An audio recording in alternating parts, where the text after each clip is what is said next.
ade kese be hyase wo man Ghana ha eye o man Ghana sikasam ntotoye o man Ghana sikasam efapem baby a yede begu ho nkomo kese ba be koso no ye gina sa dan yi so da ade ba ko adi se ne ye ABC ne ye be fam you may see the next 2 minutes. You may see the next 5 minutes. Ningina when you mean some, it's ningina mono. You see a dash already. Oh yes. You can't tell us why you can't be. What the men come guardia we are tiasini. So our the lamb is worthy. He's worthy of our praise. Oh, and for we need a jabia yebefem. And for we need a tribia yebetri. And for one is some Yabaka fire home. Yeah, you need say the lamb who is worthy of our praise is our covering. He's our backing. Oh, what do you want to the echo? What do you never? What do you make trouble to me? Oh, Sanya Macrona, what do you try? Bosumina Camuno. Sanya Mina do make trouble to me. You be feeling be brutal. The expectations of the righteous shall not be cut short. It was one expected. Was one shared was a baby, was one shared was a Yamidu Baba baby. And Kabibi Yankopon to Meso, a Brini don't biara. It's Abibia Meka, Messi say, a yena or Soriano Passaya, and you are more fair, and you will see Kabi, and you will cast a debia winning. Nimum a not dominant and whom it's in I said that. Yes. Thank you, God. Now see, catch your mom. I was your Dwabo Ase in Kwame Minkah affair so. Thank you, and I feel so PSO crowd so hard. That's one so now who would TV this one. That's one why for power. I love your hairstyle. Na Ghana bosomi no ne asimu adebo moye colonial masters ada Sagnati ntade ni bi ne Sir Charles McCarthy wo mu ntade ni bi da sabo but you see wabra ye di nkoma for my Ghana ye sikasem ye be ye be me na ye no ade ba kwa me bompa ye say empenifo adwen be ba so eye no ma hodo a ye kraba ye mamu ene kwan ya ye be twasa ade no so na eno ma ye be di wo mamu ha no yankasa ye nua enoma yebasha wo yememu no yankasa yempam enoma yebanu wo yememu yankasa yenwa. Oh yes. And as a dollarization of the economy no ade ameko han dan ya se ho ni dollars be wo Ghana nanso ye kotu no ma wo dollars wo sadia no mumye twa so and ye di komo na ye fanwura ho dollarization of the Ghanaian economy. That's a Professor Nemo Thompson about what you made here say. And I'm Honorable Dr. Kaziela to force it. A year on my Ghana, your finance minister. What you say? Your macroeconomic fiscal space in anyone. You can fiscal space. You can suffer sick anywhere. You never bomb brass and mine. Sabra, you can say you're the Aquarius rule. Eti abuabu na ye ni 3 bombs jeng said me ensure be free my back ni yetumi ayedai aye bibi wo mamu ha. It is a T-bill, treasury bill say ba forma aye adwenkase bi na aye adwuma sika bi anka ye de ba ye no magingyan bi eno mahuru bi aba we ba ye wanfa anya no abua Ghana am yet wa kura sika bi aye de sika ne ye bibi kwaso wo mamu ha. Toda I am Mungu ahome kakara na yen celebrate the goodness no yen celebrate no mapana etuto ye as o mine no and I'm planning for komodi pa me bomba say Ghana bedum pemben so yankasa ye be ye cars yenya ye cars yankasa yenya ye kasa no ma se ye bi o mamu ada Urevi, that's also as I'm not in fear bedroom, so make I. That's how we are reincarnated. We do be a Yakwaba.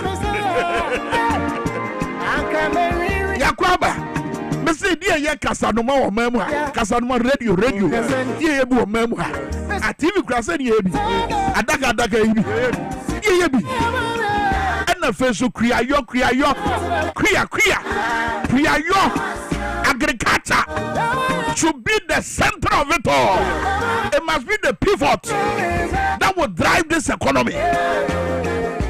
So we are praying for an economy that will absorb the teeming Ghanaian youth who are crying for employment. We are praying for that economy. And President Mahama Nakuma is in the right place. Look, if you are that one, a softenum penifoshiaye, a bombay de Yamiase. The question that one year softenum shiaye, a bombay de Yamiase was Antimemu. His heart is in the right place. President Mahama Jirawa, many free home. Makumane Wawa.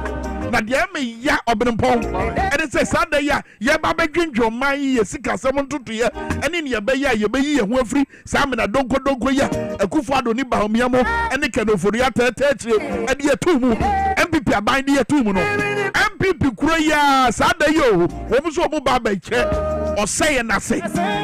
I will not call it true state of the nation because Osaya na akosoro and then your mind Ghana yemprem babre yemprem tebia jama mo say President Mahama wan chemu ye etomu ba be chiremu ekwa mo fa so ewie sika ekwa mo fa so ese sika to so ekwa mo fa so ye dey ekwa mo fa so bo Ghana kro no. That's right. Ekwa mo fa so edi Ghana wu mo fire ekwa mo fa so wo mo de nada ne apo ese Ghana mo fire eno na sabi on be no mo ba be ye was that day ye ba be dwendwen ye sika sam wo was that day ye ba be fa dwen wo kwanya sika sam no be gire yie was that day sad day ye bodwa e wa Accra International Conference Center ni ya dwen kwanya ye ba fa so ye man yie no wo say hey yade ye mpa man yie yade o say na ye say man no eno de pese ye catch Ghana for said ye si di musika said ye si say musika said ye si tem musika di ko to amena na ye tu sika di ko amena ni in the name of Yesu aso da amanyame sa asem no mo so mo ba ba kyerɛkyerɛ mu ya bra ni kyerɛkyerɛ mu afi we ya bato afi ade na bibia ya politics ha no babia ya duro no e your mind kyerɛ bra ni ya duro obi to MPP fofo MPP mpanimfoɔ MPP agitafo mo party ni ye muntu mpanimfoɔ fuo ebiane na so bedwafie ye hyiam ye kwa hyiam na yakosua ade ne yapɛ kwan foforo a ye no ma betimi ama na so bedwa adwuma na kɔ nanim wo mo se ye de yate ye ho ye nkobi bibi hyɛkyire na obrempa wɔ revelation bi a wɔde baba beto dwa wɔ abrɛ nkɔma hodo ne kɔso a revelation kase pa me say tena haya na wo so tena revelation kase pa na obrempa de baba beto dwa na ba economy nsensem ni mu so a ye be kyerɛkyerɛ mu ye PSC okra ebaba ba kyerɛ mo sa macroeconomic fiscal discipline na ye hia ebeboa ma my Ghana sika sɛ magina ye ene yon komodi yeah bibi so akoso asantememu ene ye wa mamuo mu a setememu ni efa video no atwa bibi ade kyerɛ mansan sɛ ade we tochew ade we de ɔsɛ ye ba ye nyaban a wo aso a wotie etumrika ade ayamhwehye ekoye de ye ye de nkoma wodo no ba obete de meka na se brenche bia abrenpon se de onim no ye de democrat amu nsem bebra ye tiefo ne ahwefo democrat amu nsem sipa ye de agudie mu nsem oba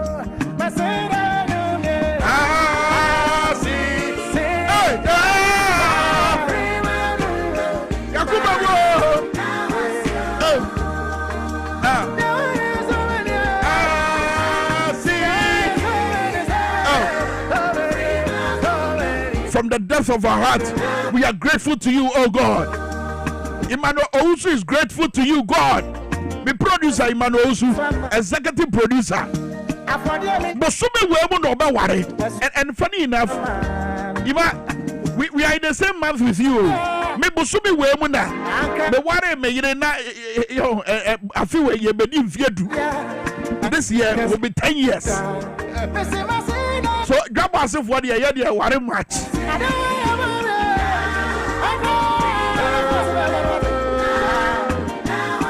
It's a good month. Emmanuel Owusu ko ware. Finally. Sujabra no bad area here.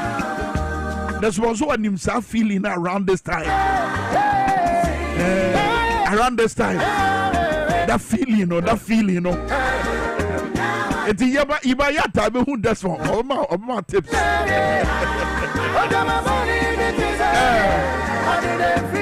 I'm a Pumacho Jaguatanase, Southern Agria Grant Martinase, and Brasso say a day. The one cat and a bebramo. Ghana Bosumi Nanye. And the Mamun Womana, ye bay at all. If it's like Kwame Minkah mobile, may sure say Yabakwa 70 moon seminal, Mubayi Bakwato, Adia Chan de Fufraba. But Yabakwa as far back as Sagranti walk. Yeah, you can't say Charles Bakati. Said Charles Bakati, yeah, you can't eat. I don't know how to find the war. Hey! Fancy confederation, Oh, your Titi will be cut, and I feel so Titi will be a day. Actually, I was young Mama Kwaba. Yeah, Mama Kwaba Bagana Bosumi. Chese. Yeah, that's what I am. Bosumi in 1 year chassis. Yehoah. To preach in a quarter, you bay a wee. What do you say? I was our quine so. Or try a boduku. Messi, I was so. What do you say? Just a boduku, Messi, I was so. And I don't know. Agree, I'll be our God, yeah. I don't come. I said, yes, sir. I did a year. It's a year. I did a year. But come here, President Mahama, or State of the Nation's address, no. One council, but can you have one? MPP. So the true state of the nation address. And that's a true state. No, but they ban the Omudi Jaya, no, and I'm for Ben of Americano. Say President Mahama, no. Also, no, I crack one more run to my more run to one, another woman can say, okay, interested. Anyway, I'm you. See what I say now. Yo, and you see that. You call your my telephone, you know, actually, and then she had national symphony cassia, and not your dear Ebra at here for not made a chronicle, and not a chassis, and the amateur for, and the annual pay. Na woshe ensemnuma na se aye minority omuchirem se formula ye debate ewo aye mrahye badwafie ditire so na no ho no se omuhya da mpene sa minim formula ko a omupe ne dadada na formula mu use because minim se ensem na ba obia utimi sore hu na we aka ne de na so akire wadwene sa na dadada nyina omuye ne afenyo ne gina he efere o se formula we no mpe open new formula near the end. If you know better, on match your son and the state of the nation address almost on men. On match the some the sent to Omunya debate. He said, "They be after no be after almost and to one some no, our heart say a year chronicle eka sanso and our chronicle chim say, Ora mama, as a petition a year a queer far so a jai ora atu esiano and on some so our heart to say, Nimebino as a enquiry say, almost chim say, oh, yeah, the cratamano, okay, ya petition, okay, says a queer far so I pay, ya see a Jan, ya see a Jano, but said the aquan, I say, when you need to scanner shegu as I say until the amount for be a petition or mama says Sakwana Jano nipa sika shegu and our baby chase scanner tell their mama of fun words are into almost someone tiasie into one some no and I say a year paper no so kana and no say a year or rebiso Razak or no so other her na name some say a year sika ya debesi a year Hajj village you know and rana obi ye debate be nice say almost a cathedral ni Hajj you know just any na ya koro really sa no more kan am say da bi enya de koro sika buma akwa ade mu no a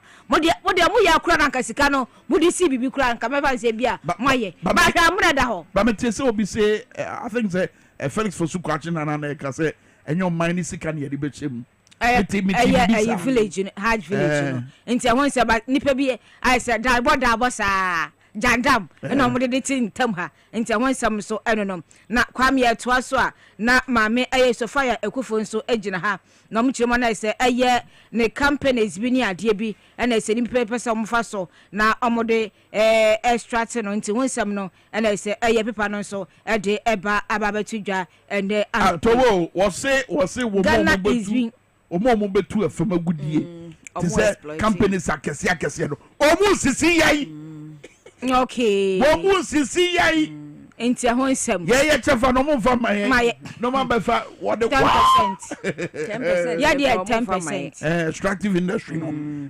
economic forum ne mu di nkomo na mu wura wa ho no ne ye be ya ye betime yi hu afri san konso ni mu no e be hia pa e hwe ho asem ka enti ne enka ya tiefo ne arefo se ne na sa dialogue ne ba so economic dialogue ne ne ba so nti yesi kasem ne ntoto ye ho nsem ba bia ye mfa nyina se de ye mfa fa na ye di mu nkomo enti no se wa adwenkyire bia ya no afa AICC ho na akɔkyerɛ adwen de ahyɛmpanifo na aboa na rakwa me ento aso daily dispatch de obokrata no pay Yera John Dramani Mahama na kasa so oh my God na mo di onim se genders mienu pe na wa ha male and female baby abeko bie bisa say o sex ye den a won ko kasa 3 times a day obetro male and abetro female eno ne ne onim bibi fufuro bia se mema na ma ne ma enti anti-gay bill no a ayi abanada ne twetwe ne na ase a one sign no wo mo ebetu ho na mo we de be government sponsored ai de be commercial bedwam chese be fra ben mu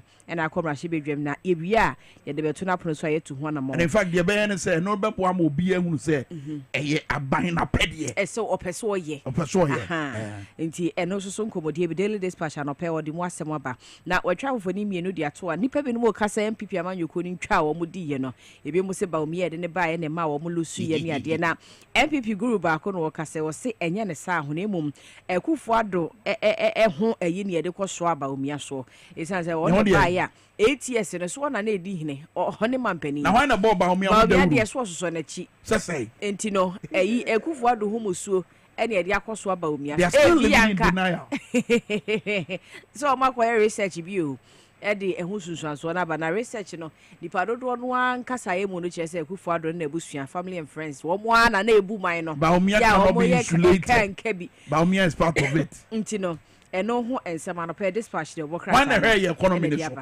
one chairman of the economic management team na Dr. Muhammad Baumia answer na Baumia be ba no na what is ye bo hu dawuru so be ye do mo betu twa say wo mu ni o solid team no solid me ye bibisa be ni enye bibisa but oba no mai hu say e wo say the solid team bi kire so na achi a but solid team no e da achi a wo yi hu afrim emfa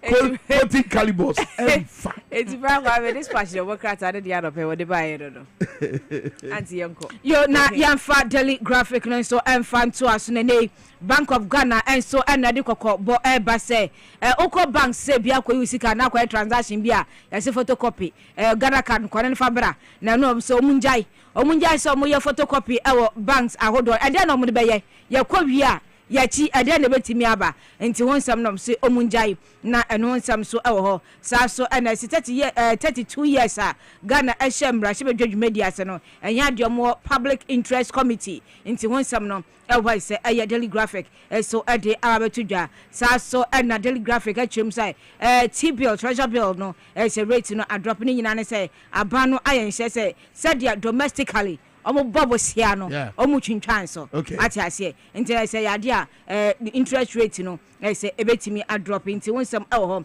sanso ana aye maame Sofia Ekufo enso policies ahodo a omo betu fam gudie ne de kaka wonyina omo ma ye bi no kitikiti we si omo de man no akasa no say policy no e wo si ahwe na yetimi ye de beboa Ghana enti wonsam e wo ho na ne krakra mu no na o chem se book bi chese aye ya launch book on a companies ahodo kwan wo se mo ye best practices na say company kwan wo se mo fa so ye adwuma na ebu obia no mo pa won tuma nti wonsem na say daily graphic anopay or the ebetu ja ma me fa the Ghanaian Times e wokrata ni nwete wo ha na Times ani mo twa Ghanaian mampani Yera John Dramani Mahama ni foni dia beto no say Hajj akwantu konkro na ye bekore ho fa so ye beba no wo mo fa nkoya doye they should channel it into a charity doye na wo so mo de koye say de ni nipa bi mo bisa Hajj village ho nkomo na ne keka ho no dey say profit na bebe chi no say adwuma na wo so mo de koye mampani na dia to sa tax force no manim na child right international wo mo ko back abatan ye ba nkwada fa ahodi a wo mani di akyire pa na wo mo de atojo akyire sa ba gina si a wasie e wo free senior high school mo no e de arishemu na eba enti no mo hu ne say ade a ebeboa papa no ho asem e wa ha afei pani bi nso de afutuo ba ya wo kyerɛ sɛ galamse ntɔkwa no akɔ esem preto so we na ye na asomasi na ye no wo se no amua na emom ye nyina ye mpɛ kwan ye befa so a ye de be ye adwumaden na ye de tu ase enye na asomasi na obenten na ye de adwuma bre ni wo se emfa so bia emfa ma na no ye power director general so onko National Lotteries Authority e bo ni Diana Nkrofo bi si ade ne de kremoni e na ekome no ho sese bebre na ba na papa yi sese ade ne post kosoro pa ya power no say African Lotteries Association Vice President sa papa Kronwana o ka dwi a obeka na say ono ye ayi abedi ekire e wo ebibrem loto twanka bo mu loto ni ye de tata ho chacha twanka bo mu ko ni anu so chacha o so ka dwi e da ho pa loto so chacha bi ana no ye dey o be ka dwi say chacha ni o chacha ba ko no ne na fa ayi ba je ba ko enti loto twi ye enti loto no de this year ko ba Viera Mohammed Abdul Salam ono ne de ne ko sa atsan ye ho e say ono na vice president of the Association of African Lotteries enti no ono so akwa na ni mo loto kwa so okwa na ni ye de mara no wanye loto kwa so ye de mara no wanye a no ye na ngese ko bi na vice president no enti anope no ho nsem na eda he na rewo sem a wo bo ho amone wo the Ghanaian Times mu ye nkwanhia ye si mani panso ahwere won mo nkwa wo ye North East region eno ho asem anope the Ghanaian Times wo krata ndia ba wunya krata yi bia nsem nyina no otenti mo mani afoforo bi ne ka ho anope wo de ebae all right ekwia krantma na fenso amapoma checheku medaze some de the wo krata mu se foni kase abre na anope first Monday of the month of my Ghana. Yeah. Ghana month. Yeah. Yeah, that's a chance. Nyami adoma buduku no. I'll be expecting it. No problem. Boba so ya mumu ampesi emfamra. I say anka typically I no pass aduane be sana Ghana aduane be sana ye betime di koko na de yi. Oh, wenya koko wenya ayi a friend say ekwe egbe mi say alanzu unya capital letters in chechere wanom chechere wa ene nkate nom ene na no pay yedi apesi okura betimi edima na ye anope yo betimi anope aduane ni ahisa so ho a dokono na nya o mmeko kakra kom kan say komi keke na kakra ana unya u benku bi ene utize ene listen wo pa so ya dia de utimi bibia at any time kuka nkwan bia no pay ya kenya bad bebu ndi fufu no pa unya betimi unya nko ade a ye friend akwele da bi ko ho bo friend akle wo ba ye ho a ye nim kente ka na akwele aba we da say egwa we da say almost as ye dia gudi amo nsam so bremo Dwabo Ase na nie ya bodwa data ye guso ye dwendwen ye ma ho Kwame Minkah Health Alert Clinic Canada you know mo call the heba so ya dia bi account say ye typhoid say ye srade boni na be ya kwansidie e dia mo apomoden ho nsam fichiko mu haw crank diabetes hypertension stroke fani nyina bra Health Alert Clinic oh yes ye befa Ghana no ye kwan so Ghana ayade sa kwan so ye dia saw yade ama hoto aba e bibi ban ye wade oyo ye wazo ye efidwa da kosi fiada ye trase fra no pa no nso kosi anwurebre mu no onum hwe Health Alert a kwan e wo Medina Kasua Poku Ase Ashaman and Atakrade ubetiwa from wo ye telephone so 0242518893 and now 0242518865 Health Alert na ye kono heba Kulu Ghana Limited Masa your money any bio Araba Bazin pills Okoya Wazaba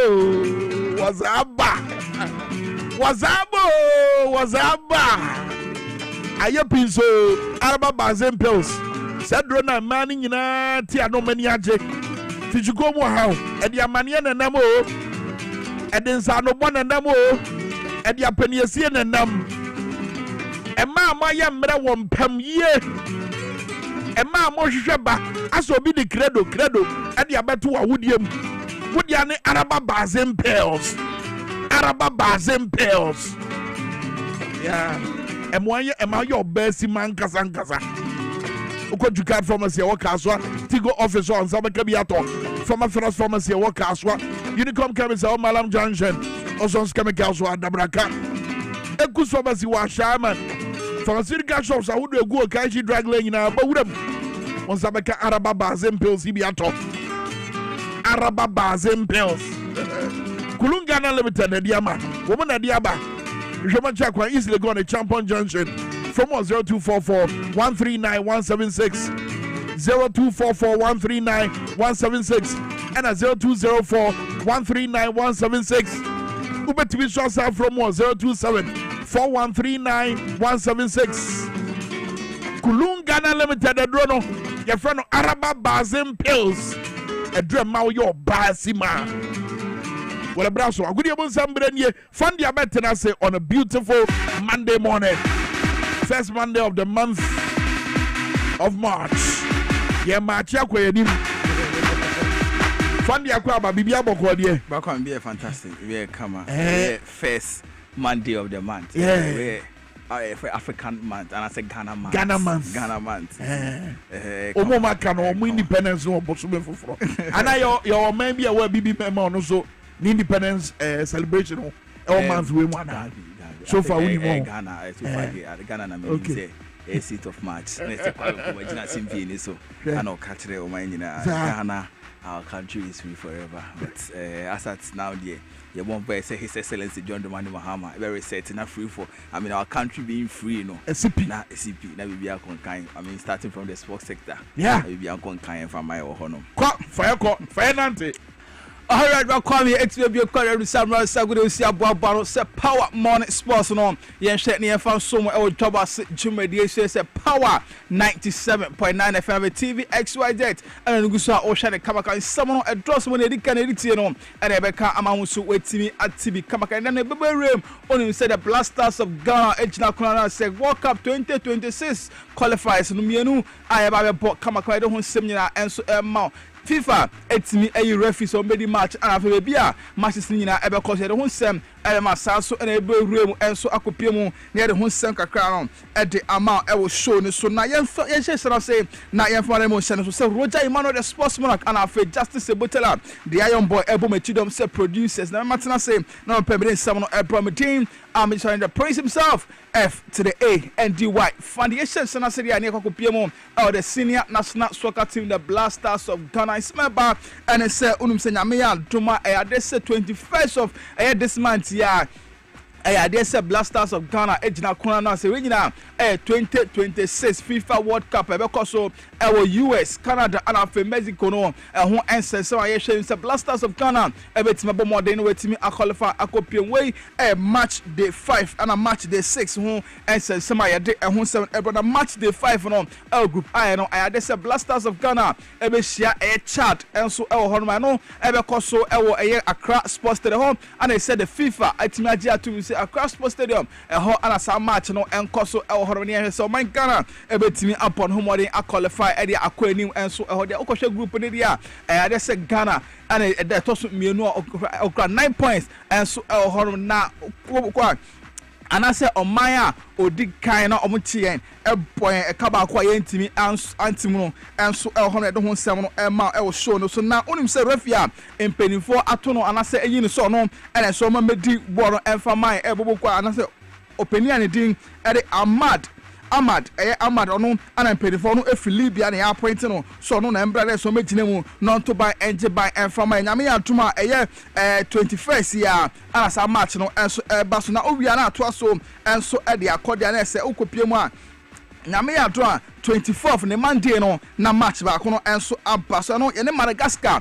ana ebo eno sa match na nke o se koso Madagascar so mpenifo echema FIFA cha enya de se Madagascar e Standard Park e wetima hosti FIFA na se international matches e ho dem chema se match ne ba ko tebri mu e da ko piem e Morocco na ye hakobo e ho no nyina sa matches nyina e ba so nyame adma 7 o'clock ana matches no e ba so enti se ye bo ewie wa ha Friday a ne ye tu kwan pi ne sa ko piem e Morocco ne sanso e de akoye hyeso enso ho no ma ye re ho sem no enso e ma kama enso e wo show no ye hwe ni say the Blasters of Ghana e betimi a qualify okopem da Comoros ana ehwedi kan a omonso ekra 9 points eso esanso no kye yen e hye ni nti ko head to head na Morocco ana se eye bokwa oman di el Comoros ele so mutimi huri edi ekonim enso e ho no ma ye de ho sem no e ma na ye guso the national issues they are PM or the Black Queens of Ghana only say enchakra they say omugina kona or enchombeko AFCON as a WAFCON women African Cup of Nations no ehun ense mama qualify omo ko said omo preparation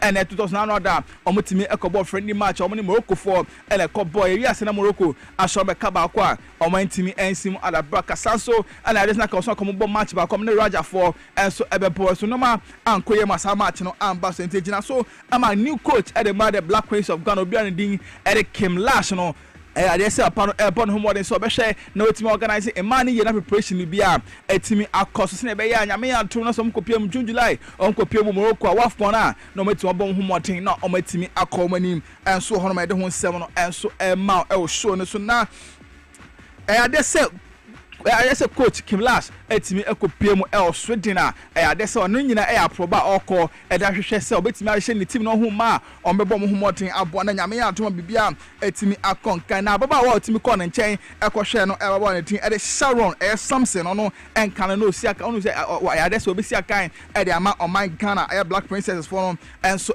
pen they say osi akan Sweden na enokopiem PTR FC ho na gbaba wa na esina kan enso ede ho nsem no enso ema awso so enchakra obetimi abepiem Ghana yes obeboa na Black Queens preparation mo ye towards Women's African Cup of Nations no ba so Morocco no obeboa ana bebia etimi akoka na Kim Lash no onwie ye ade se okwa prosa wasanso ebepiem Ghana ye me obeba Ghana no obehwe Ghana Premier League ni bi ama Premier League na ekoso no obehwe no aboa ne so yi mani bi no aboa na bibia etimi akonkan ye de ho nsem no enso ema will show no so na yento aso na yefa in 7 money ko pay or the Ghana Football Association eno GFA ho na in 7 eba onu se na no ata ana omampani John Dramani Mahama etimi ko pie mu Parliament House or this so na no ekotu dwa eka bi sports sector no ekoba John Dramani Mahama and Sembebre etu dwa se ba ko de tu dwa ema obia energy ye and say o say about the Blasters budget ye de mo timi e de bo matches no do tournament no they say I will say transparency ni say I will say any down na bibia nya French no bia entimi enhum essence taxpayers money and e de yes adwuma we nyina no ana GFA no e de ba pontin na GFA de aba pontin ana o chemu so say omene eye ansema President John Dramani Mahama editu dwa no they say omu nyina etitum say o say Blasters eye omu budget omu ye nyina no o say nyina etimi eba bonten no bia etimi hu be essence omu ye budget na omu come the Ministry of Youth and Sports and say the asasa no e call a Ministry and Recreation Sports and Recreation no ho enses so omu na hwe bibia ma bibia etimi ko ministry no na etuatu aka ma omu say won pani abeka say ade say yem biebie mu no bia etimi enhu ne etuatu mu dia omu so omu ne no atwen ye pa omu ni enso eje hu ya ede hu nsem no enso ema nan penifo chema chefefo echema ade say sia no mo hwe se bibia ebetimi akonkan element the Blasters of Ghana concerning 2025 FIFA World Cup qualifiers ayebe bono e da kwani na 2026 yakopie mu enso of World Cup na sena bibia etimi akonkan say ade some technical team ana afio mu no manyina no omo hwe se ombe bono bibia etimi akonkan to mampani so bono homoden na ombo na bibia etimi enkonkan na stadiums no on renovate na bibia etimi enkonkan enso enfamo ye de ho nsem no ede emana Yekopiem or the Ghana Premier League and sense may said Okopima a des Lagos City say that's why show relegation and omu head coach program omo pound no upon team at yaw a champion at the Senka crack at Tuja Yadim who say and my tell about and so said Chema or in the plans out to a chim say Tibiano a des of born home thing say Lagos cities or betimi a yomu every relegation on my one Premier League no or Makoso up for the next season and so on way and some yaw a champion at the Tuja me and some yaw champion at the Tuja. We are having striking problems, but like I said, the mindset of the players that it's all about the results. It's not about doing the fun game, football and that kind of stuff. So they have to change their mindset. If we can't bring in players, then you are the same players who are to play for us. So you have to change your mindset that you can also do it. That's all. Yeah, we have played a couple of matches with a lot of Division 2 teams. And as you can see, we moved to Division 1. And then after that, we are set to start the league. No, we are not going to be relegated. Looking at the way the boys are coming, we are not going to be relegated. Ain't I know and some head coach yaw champion and the two Jeremy who 7 and so am I to so not young fat and 7 amount tennis so PM that Division 1 leg and all a descend matches nibi etimi ekos and I say we can matches nibi etimi ekos come on ya don't 7 emma na ukopiem they say and a resource no and so etimi ekoya ya don't 7 emma Division 1 for no Okopie mu dia na say ana eno so etimi atram divisa etimi etenafie etimi ebo ekaba ko a wantimi ensim alakọ no gbo kwa ne tin e true democracy ana etimi boye ana bibia etimi ekonkan enso ede emaomo enso hono ede ho sem ema na to aso bi ma say ana sise Tamale City enso etenafie ene Royal Tamale United ebo na ekoye 2-0 enso e hono against Tamale City enso wa power etenafie enso ete kwa ne tin ede North City ebo na kamienu ema no etimu bako sanso na wale Catholic Stars etinefie eche wa so na te ebo meka bako a omonso entimi ensim adabraka ya PFC etinefie eche Victory Club Warriors ebo meka mienu ema omo etimu enso entimi ensim adabraka sanso ana kopiem da Techima Liberty Youth etinefie eche bofakwata no ebo na kamienu ema no etimu bako sanso ana Mighty Royals etinefie ene DBB United enso ekoye 1-1 Soccer Academy etinefie eche bo kwa ndi edno Unity ebone kabakwa wantimi ensim adabraka 11 Wonders ene Techima Heroes ano ekoye 0-0 enso ewo honoma yade ho nsem ema Zone 2 no say ene koye King Faisal etene fema UCC Youngsters etene bone kamienu ema anso entimi ensim adabraka secondary Rock Park ana Ross Park etene fie eti Seshi All Blacks ebone kamiensa ema no entimi ensim adabraka be kwa Heroes etene fie ene bobo kwa ndi ene secondary 11 Wise ekoye 2-2 hono Mysterious Dwarf Elimina Sharks ebo meka bako ema wantimi ensim adabraka Sky FC etenafie etiwokwa ne din edeni wedi biase ebo ne kabako ema no so entimi ensim adabraka Asakem FC ene Park Academy ekoye 0-0 Inzima Kotoko Soccer Intellectuals ebo meka bako ema mo entimi ensim adabraka Swedro All Blacks enso etenafie Future Stars ebo ne kabako ema no so entimi ensim adabraka na ko Zone 3 dia say ene tie Golden Kicks etinefie etimi echibo kwa ne din ede Rainmasters ebo meka mienu ema motimu bako FC Nania enso etinefie echi Great Olympics ebo ne kamienu ema ne simu bako Kotoku Royals etinefie ene Interallies ekoye 0-0 Sempefi enso etinefie echi Akachi All Blacks and All Stars ebom ekamienu ema enso entimi ensim Araka King Palace enso etinefie ema Port City echineke ebon ekamienu ema no etimu bako Home Stars etinefie ema na God FC enso ekoche no ebon ekamienu ema na God FC entimi ensim Arabaka Hoho United etinefie etibo kwa de din ede Oko United ebon ekamienu ema no etimu bako na Atram Divisa ema chone True Democracy ebo no ekoye 1-0 against True Democracy. Now after the match no ana ensema eba ene se ukopie mu dia na se True democracy for etimi ekwakwa attack omo fans no etimi ekwakwa attack atram divisa for no mo match na wi a na omo nyina ekọ mu free ana so omo free omo home a omo kọ ana se pitch ne so ekọ omo venues omo free e de buy no ade se nsema e ba ne se ball no ekọ so na ana se referee etimi echi penalties bi e de ma both side teams nyina na e buy true democracy for etimi ebo omo de etochene ye ana sanso ana atram divisa for etimi bo omo de ana omutimi ewini match no enso eno ana eboama atram visa etimi ewini omo match e ho no ana true democracy for Africa no omo ba eye division 1 league ni mo ana ese omo bo match no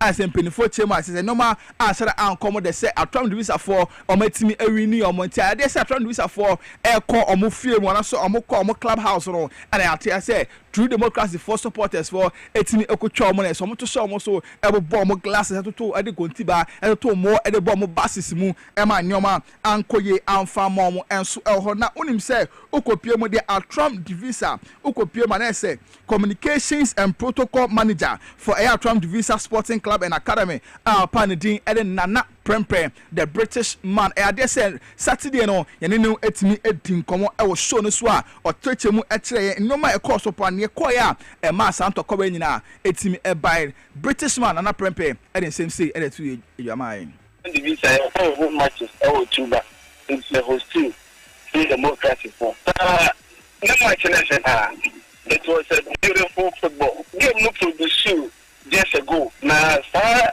a corner so na produce two penalties in back come at the home side attempt visa and the other penalty no come away side which is democracy na o mo say o mo dia and na yene it we compete dia na na nam so make meeting kunim much we the team that almost an hour after the game one of our players was Sam and it's not also quite a person cover the bishop for it's not Barcelona almost you Malam Ganshi it's not a Barcelona who said true democracy supporters and it's strength of Barcelona Abidjan the Omoba and question and police take up this everything and almost will be and the other pick up with them and almost 20 minutes. Make the class and attack and go more trash as so. Malam Ganshi, no more police for the map, or more again, and now high them. We're successful. Oh, Malam Ganshi. Umabe ticket and also Umabe Bayard and Omunisi. The bus in the new one. The traffic more automatically to the traffic nothing on motor shares. And the more continue you crowd more and more the more crowd continue the pass in the glasses and more crowd also to back and my place in the Makuma 6 as sustaining various degrees of injury. It didn't more it will more muscle, it didn't more glass and the pop and the big cow. Enti ano ensema na prempe the British man ade tuja ne kwakwa mu no ana sanso ade tuja echim o se ade se atram divisa team no etimi ateki some measures bi o mo hwe se bibia ebetimi akonka nti sem say ana tuja ewo normal o mateki a o mo hwe se police for ene bibia betimi akonka ade amo mo say criminal issue the bonus na we say jurisdiction na police station be where da kuma police station na and ecology official complaint or the common police station. Now, Ghana police, especially, yes, that's IG because this has become one and too many. Hooliganism, a can once a million. Now, it tells yes, can once a million. Your football supporters, conduct a full-scale investigation into the matter. So they are a very deterrent. Now, so that we can bring the perpetrators to book. Now, as a whole, deterrent, Ama will be a war surgeon or for her baller. Or then continue to board the detail of the balance. Now, almost natural.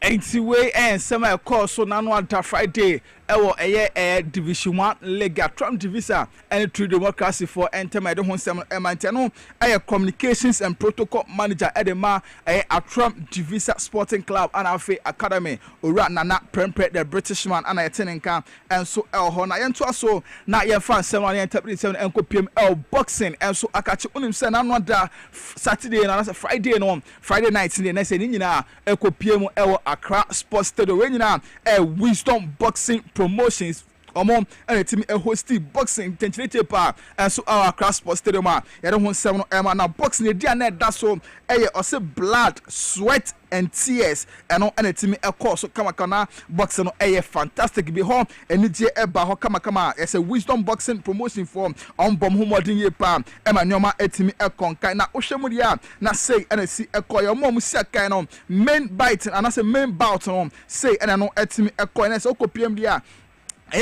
undefeated national flyweight champion Theophilus Alote friend Lopez on a team on Nigeria near Branton Eddie Lookman and so and a boy friend Upper Jesus on a team and no first one on a team acquire 9-0 and so Nigeria and India acquire 8-4-1 and so my buy and I said Theophilus Alote and a team winning a match on knockout and a team a boy and a fifth round on to me and they match no honoma na se okopie mudia na Branton Eddie Lopez Theophilus Alote and a team enya win over Nigerian boxer and Eddie Lukuma no Eddie Edodona Efran Upper Jesus ono etimi eluse knockout and a team another match sound so etimi ekọ so eno undercard no say and a simi ekọ no national crucial weight champion eno Branton Eddie Haruna Mohammed Dorana Efran tender and also etimi ebone about no ekọ so na say okopiem dia Branton Eddie Felix Mauli and team eno boy kama and also etimi ekọ so we are round 2 pair and a match no etimi ewie na say okopiem na say Branton na say okopiem dia Branton Eddie Haruna Mohammed tender ono etimi ebo knockout kama and so hono me de ho send round 2 pair and it's on knock Branton Felix Mauli eto fema Branton no etimi ewini and so hono ma ye de ho sem ema na matches bi etimi by Clinton Nana AJ and Joseph and so etimi boy no junior Bazoka and so etimi boy ma bibia etimi konkan na onim say ban boxing Wisdom Boxing promoters ya onim say ababa wa odi anim kama no ne money mo konkan oba Ghana ha say ye first female matchmaker abawa ne din Sarah Lutus Asare ono and a team share ma bibia etimi konkan de nyoma na ehye so we the fourth time abawa no etimi aye some matchmaker now since anoma we etimi aye so okopiem na say obutimi organize local boxers organ ha see and international boxers bi etimi every Togo Liberia and after Nigeria for no munyina be piem organ ha see na Cross Stadium and nyoma no etimi so kama ya de ho nsem eno edema na 19 no 17 competitions and a team na after the match no they say about one thing Sarah etimi to sem kakra to de ho nsem no edema Sarah kasa kakra for boxing a course on another Friday. This is one of the shows that I would say has been really fun. Sometimes boxing events are just boxing events, but this time I'm really happy to see the cultural flavor. I'm really glad that we decided to bring the Kolomachi group and the boxers are displaying their best, and that is really making me really happy. And I think this is one of the best events I've put out so far. And I guess we can only go up from here. And this has been like a very good platform because we have so many people from different countries coming to fight here, and I think that it's what we want as a country. I mean, you can't be a boxing nation if everything is about your boxers. Enti ano somewhere Sarah Lutus Asare etim eletu jade bi hu sem no enso ama yemra no koye party hwe na se emfa nsem no nyina enso won mum hye no so se Roger Emmanuel the sportsman and afa Justice Ebotela ebomachidom se producer me awden send remitting I'm saying the prince himself F to the A and DY Fandi me da se Fandi ebusuya ye dan ho aba ye ba ye kọ enkoma ahodo mu e wo Dwabo Ase wo power 97.9 afenso TVS wise ye be say hey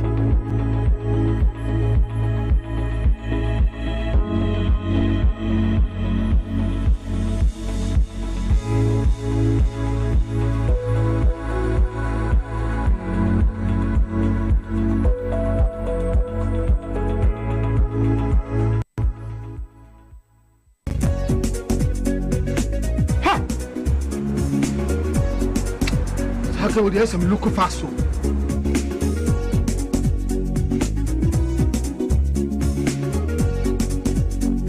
Baba, me again. Yes, we are late. Me quite remember who you mean. Mentally, I'm sent my friend doctor when I'm crossing over. So what was swearing? She has malaria. Malaria. Oh, what they say with the router? Me copy the absence here. A drone a friend router mixer. You come and ready a draw and running router. So Gap trap and the draw crew abaso body ase. Wabo router mixer abaso. Router natural products and running router mixer. Yeah, you could see a treat. Router tonic and the router life one. And who a finish like the bunny, a fin per diem. That's supporting immune system. Router dear, Obiase, FDA, I get drinking crap to yet. Hey, why fish? Someone you would know it. And the man who say I can once and who cast up a packet see and no baha, none in Nasa Tataya or Casano didn't Sakatano. But we are the same Sapapano. Matilda Mocanina, Spanish garlic mixture, and then the capsules at aroma, and I'm a pomodressa. Wow, why a nice Sankasa, Spanish garlic mixture, and then the capsules. And Yama, why you come apart? A woman bought your dear for Sunny wood, the Pedriano. Now, a boss is a bro, I want to chew hypertension, a tick or restaurant, will be a charge of 10 temper. Gas is now. A macra, a mania movement of future cromina, a torch, we broke what you're a Vian, a friend and Hoyan. Anti as well Spanish Jinko capsules, Hana. Spanish Jinko, and no day in Nura, watch your free, Jinko beloba, and soya oil moon. And my watch you must do. Martin says, I anti-aging and a more good retentive memory. Now you're only him. Antec Herbal Center for and then the pharmacies can make an herbal shops and run some of 0266 11 41 11. A painful about more money for them, Quada with infusing you and come FDA. Aji edwedie kratwe atum Mpitiasie no mene me kunu eware wo odro ene asumdwe kwan so ya wawe na chi no mene kwacho ba hotel pop pebi say be sepeyo. What a team for so crown na maye bibia wo nyankopon sem ekoba ne san me kunu antena se edro botum waje wo eye edek SM bitters. Wow, any gia befi. We na me de Bible. Edek SM bitters. Timase mama me. Sa wa warrior mu eni je bewie wo pay a. Na sa wumpam agrodie ebeye akwana. Na ye kamfo Edek SM bitters. Mrs. Wo oye mi yo nyina mo no me no. Up one time. Edek SM bitters. Where do you mama? Hey, oba wa fa yefunu. Ene oba oma ne ba enufu enumbi. Wo ye bema na wonya 18 na untumi enum. FDA agi edwadie nkatoi at. Hooray! Ghana is free forever. Massacre! Power Independence Jackpot.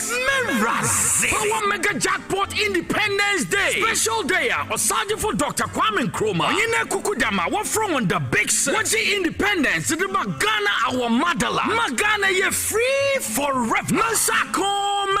Mode ya ide bedala star 274 star 10 hash. Say ni bio star 274 star 10 hash. Na enter draw ni says Sierra. Ticket kubia ye 10 Ghana cedis. Eji the more S taken. Na wo chances of winning so. Sura no roko. About to win 1,000 Ghana cedis. 2,000 Ghana cedis. 5,000 Ghana cedis. Na gagega nankasa ye 20,000 Ghana cedis. Afri Independence Day ni be do. Massacre. I'm paying a pabas. You're in a big na wajimu boom. So smart on your holiday. Say Power 97.9 FM TV XYZ. Now we in a big. I mean, I want Chamarisha Sessia. Dallas star 274 star 10 hash. No Bogumadama. Massacre Power Mega Jackpot Independence Day.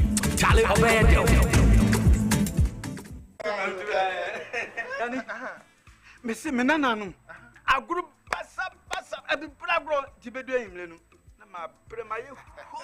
As for me, I take very good care of my grandkids. Ye dear grow. Na yes, sir. Edrum rebi krana. Me bano timide omo be gumi so weekend. Hey, mumle. Memre. Hey, I don't think I'm catcher or say. Ya no medi garlic capsules. Poso na ebesi so kama. As I stand here, my doctor said my whole system has improved very well. Medi garlic capsules. Yes, Medi garlic capsules. Oh, sa na te pa dia. Medimosis garlic capsules. Wa mamoja di nipadua ni mu efurusani ye na esiesie oba ne barima ma hon awodin. Ubenya edoi bi ato omanyi mu pharmacy stores frɛ yɛn wɔ 050-349-4885. Eduro yi enya mamofra enye ndi mfie dumienu. Apemfo ene emma a emanofo. Medimosis wunni how FDA agidwe di nkra to yi ato.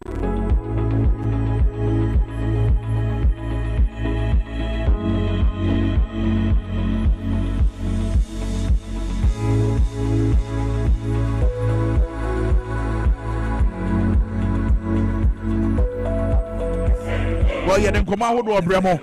We drop us upon 97.9 after so TV XY. But that's what Jack when ya whatever be what ya will share. And after so, Sabia would hear what came over, but I will go to Mama.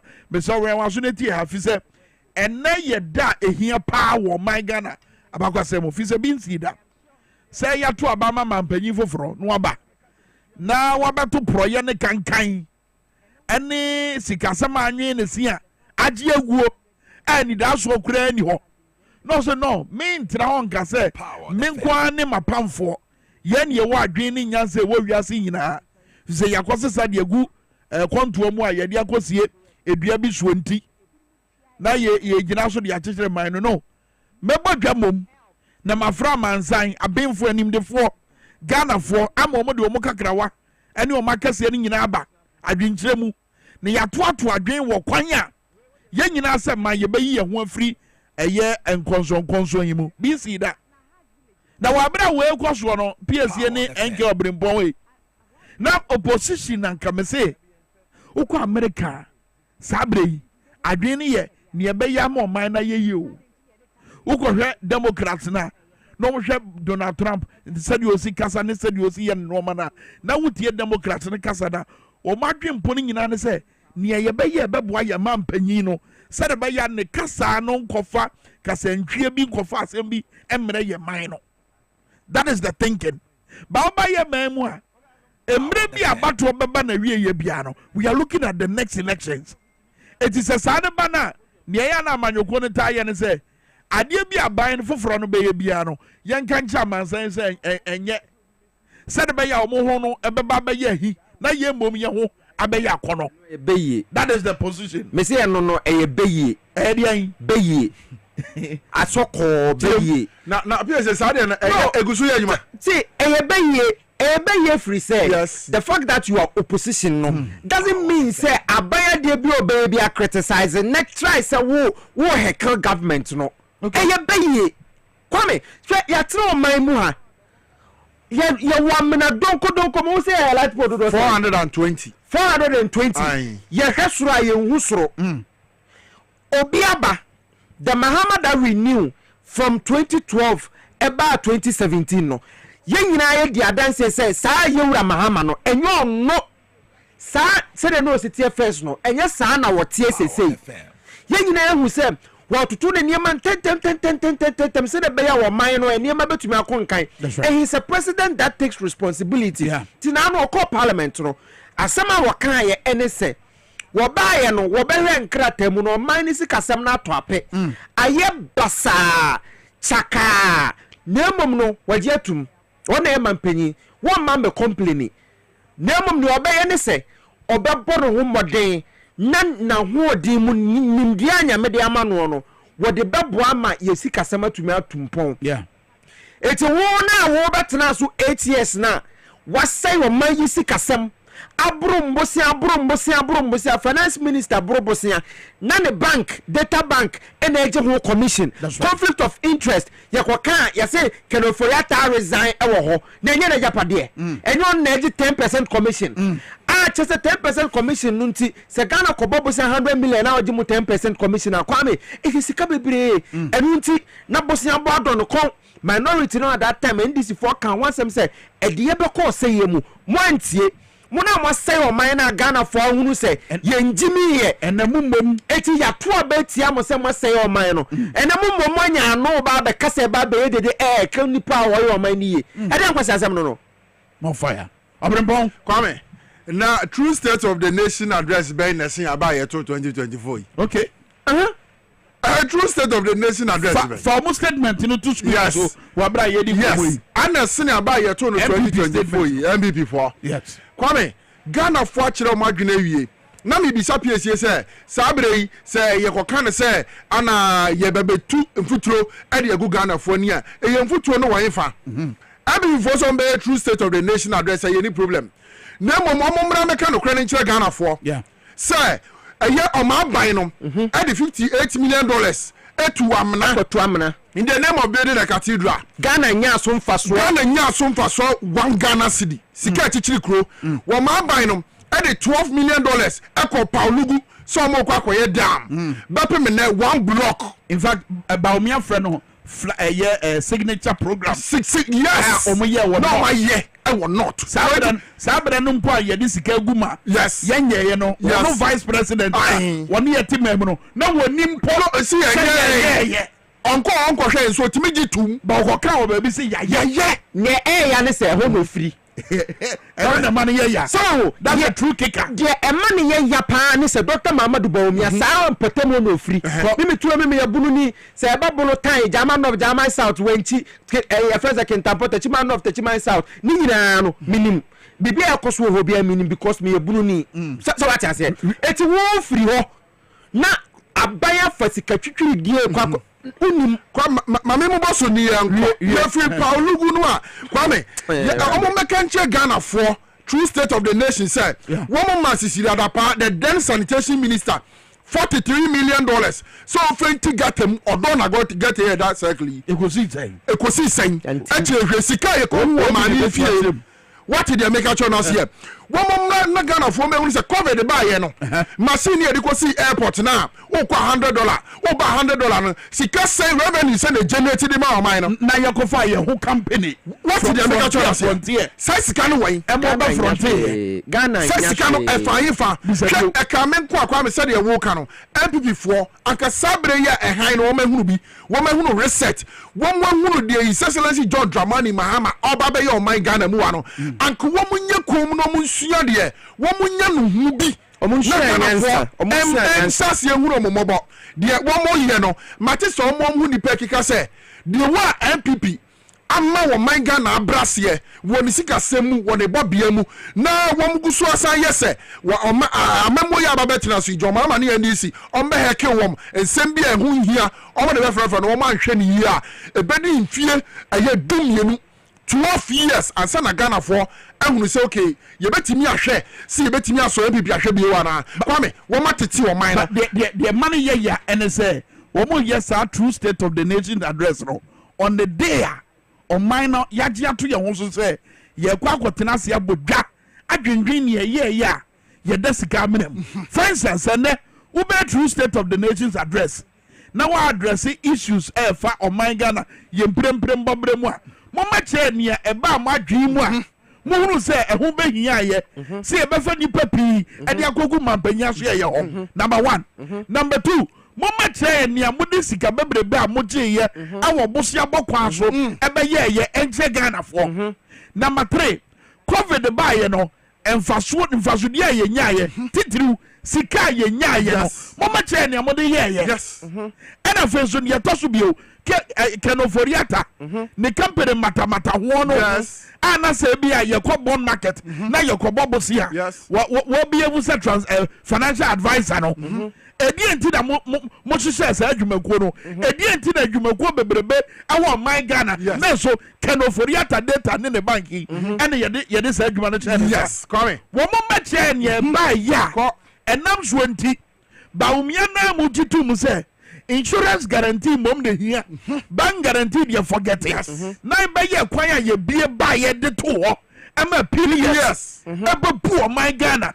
ma kodo ponkroma ani Peter Mewu ebe so ye e wo TV so say adwumaku a ye friend PDC wa be pu my Ghana omo tie ne ye ba ye wo mo ba tie ne ye ya auditor general na dani dan nyina wodai na di wona ma ne ba hodo sika pudu a da bia nyunu ko botobo ni mu wo meche ne ye bae na presidential jet si ho na do dan kwaku fado I rent private jet na every 1 hour o ti almost $17,000 wo mo mechire de nti e ba de sa ni nyina mo mna no meka nche Ghana fo ɔsɛ yɛ ato ɔman Ghana Kwame ewudi a MPP di ɔman Ghana no enye nkola agro enumum ne yewe and for bibi ato nkyɛn ne ye kan ho we are only appealing to people with souls because nipa no anyame boy no our boy sɛ ne sɛ so no homi na ewe ye mu ma ye nipa no yes enkwa na ewe ye mu no ɛno ne wo honhom no soul sɛ wo soul a no kra conscience no yes ebe ka cho se jack utibua boni ya mi ye ose ye ya me de o man Ghana ekwo mu yi kodwo ponkro wo tie mi ye boni ya ye de o man Ghana ko mu yinti se adwa na o mo bono ma me nkwa ase na me kakra wa adwen na me wo no me mfa nko bata dwumadie no ho o kwa me ye hia omo no don't say that no in a multi-party democracy no sa wo ma no sa wo ma na ba bia me me enko David Kwame Fefri the angle say meba say ye pe ye nyina ye nim say Ghana fo aba o moto ye no say see no MPP fo na nkasa no ye hia mu powers bia de adwuma o mra se bedwam nanso ye ne o mu na ebu o man no your minority, which is the MPP, the 38, the micro one. Yes,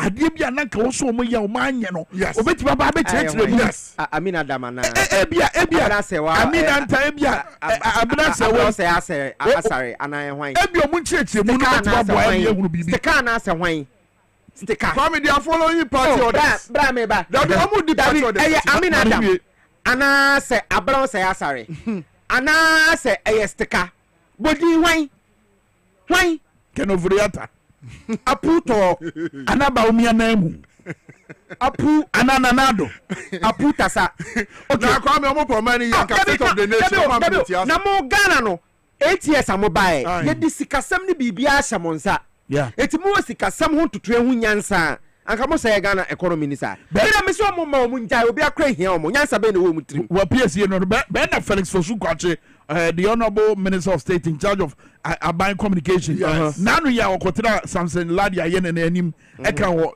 news file so say Ghana ni bia ni wa wonnim said your man Ghana na ye sika something bia etebra MPP ba ba mu wo mu fra ba mu so Ghana ni bia ni wa wonnim said your man Ghana sika something bia esitie ye tie sa argument no make here e wo news file so me dey ya wo join news ye tie no. Let me, I'm speaking for government. Let me issue a clear disclaimer. Oral was a committee tasked with a specific assignment they have concluded. Even when they were operating, there was no other outlet or branch that permitted anybody to go and lock up anybody's residence or take over anybody's property. We are aware that there are some individuals going around. Indeed, in the last week or so, we've had reports where they've gone to paste notices claiming that the Office of the President says people should vacate their back. Article 67 imposes an obligation on every president, and you are the lawyer. My brother is also a lawyer. To give an account. It's written in English. We don't have to be lawyers to understand it. Go ahead. So, a president can go to Parliament and spend all the time speaking about what he inherited, and he would have fulfilled the constitutional obligation. Not so. But in this instance, the president said that he was not going to dwell on lamentation. He actually went out, if you read the 59-page statement that he put out, to speak about specific interventions that he will be putting in place in almost every sector that he touched on. So not only did the president miss the constitutional obligation, he actually inspired hope in those who were looking for something beyond just indicating what he came to meet. This took 1.3 million people through hell, including Kama. You remember his lamentation on a public platform. May God rest his soul. So even at a visceral level, everybody who has lived in this country knows that this economy cannot be better than what they inherited in 2016. And simple, the Omobeto so in 2016, what do you find to Tonia? Jomama betu enye pe dabi in 2016 yes na ye kwa dwama so na ye na ye ko babosia wo dwama so ye mayen sanke to the sense sabre no mobile no keno foriata ehunu kwaro se ade ebu akwan na dem sa no and a bondo and a templating and a template say na make can say sanka economy na set say na omu ja ho a komo ba na nka Ghana ho akono se Ghana ko adwaman so a say wo kwa kopebosen a ya be mani bia na ene ete say today Ghana ho shara anya akono se Ghana ho betuma ya akono na Ghana betuma kwa kobobosen a it is because say aban na sesa na mampanyin bi aba na wo ye adwuma na adwuma na amafa wo mte ama no ne people who are interested in business and who say no this president is on the right path. It is a so na cinema eyeye eno na ma enadwuma die ne ho hia no. Yes, look at the area of Nkofo a ye de omoba sankana na akufo Professor Nimoy Thompson. Yes, champanifo atiti Dr. Paul Akwa samfonyi ne to so no mo hwe Dr. Paul Akwa for time on na oye Bank of Ghana Amrado sanka ena na akufo ado a anka won frɛ ne da anka won frɛ ne da anka beka say eye ni opposition abreso na oye BOG because not the party sem. Yes, of course, but your mama aban wo timu enye party sem le wo timu I say so he's not vindictive. No so yes he's not vindictive o man na ye no so wo kai a ebra ye swai no ne maiden speech a o man ye say Ghana me na wo ye nyina na ye o man no. It is also the caliber of people are wo ba ne ade someone may say somebody is leaning towards a certain political party but mampehi hwe no mampehi is looking at your expertise wo de beboa ama o man sika sem atumi akoye eti ye hwe enfoyi na that screen so no etitiri for beba dwumadi na say planning committee no Dr. Ishmael Yamson chairman of National Economic Dialogue Planning Committee. Dr. KY Amwako founding president African Center for Economic Transformation. Nelly Mireku head World Bank Group Unit, Ministry of Finance. Professor John Gachiesqua Dean, University of Cape Coast School of Business. Anthony Sapon Acting Commissioner General, Ghana Revenue Authority. Mohammed Samara Chief Executive Officer, Meridian Port Services Limited. NSD Graf Ejri founding CEO, Chief Executive Ghana Network Executive Network Ghana. And official Dr. Nimoy Thompson Chairman Emma National Development Planning Commission.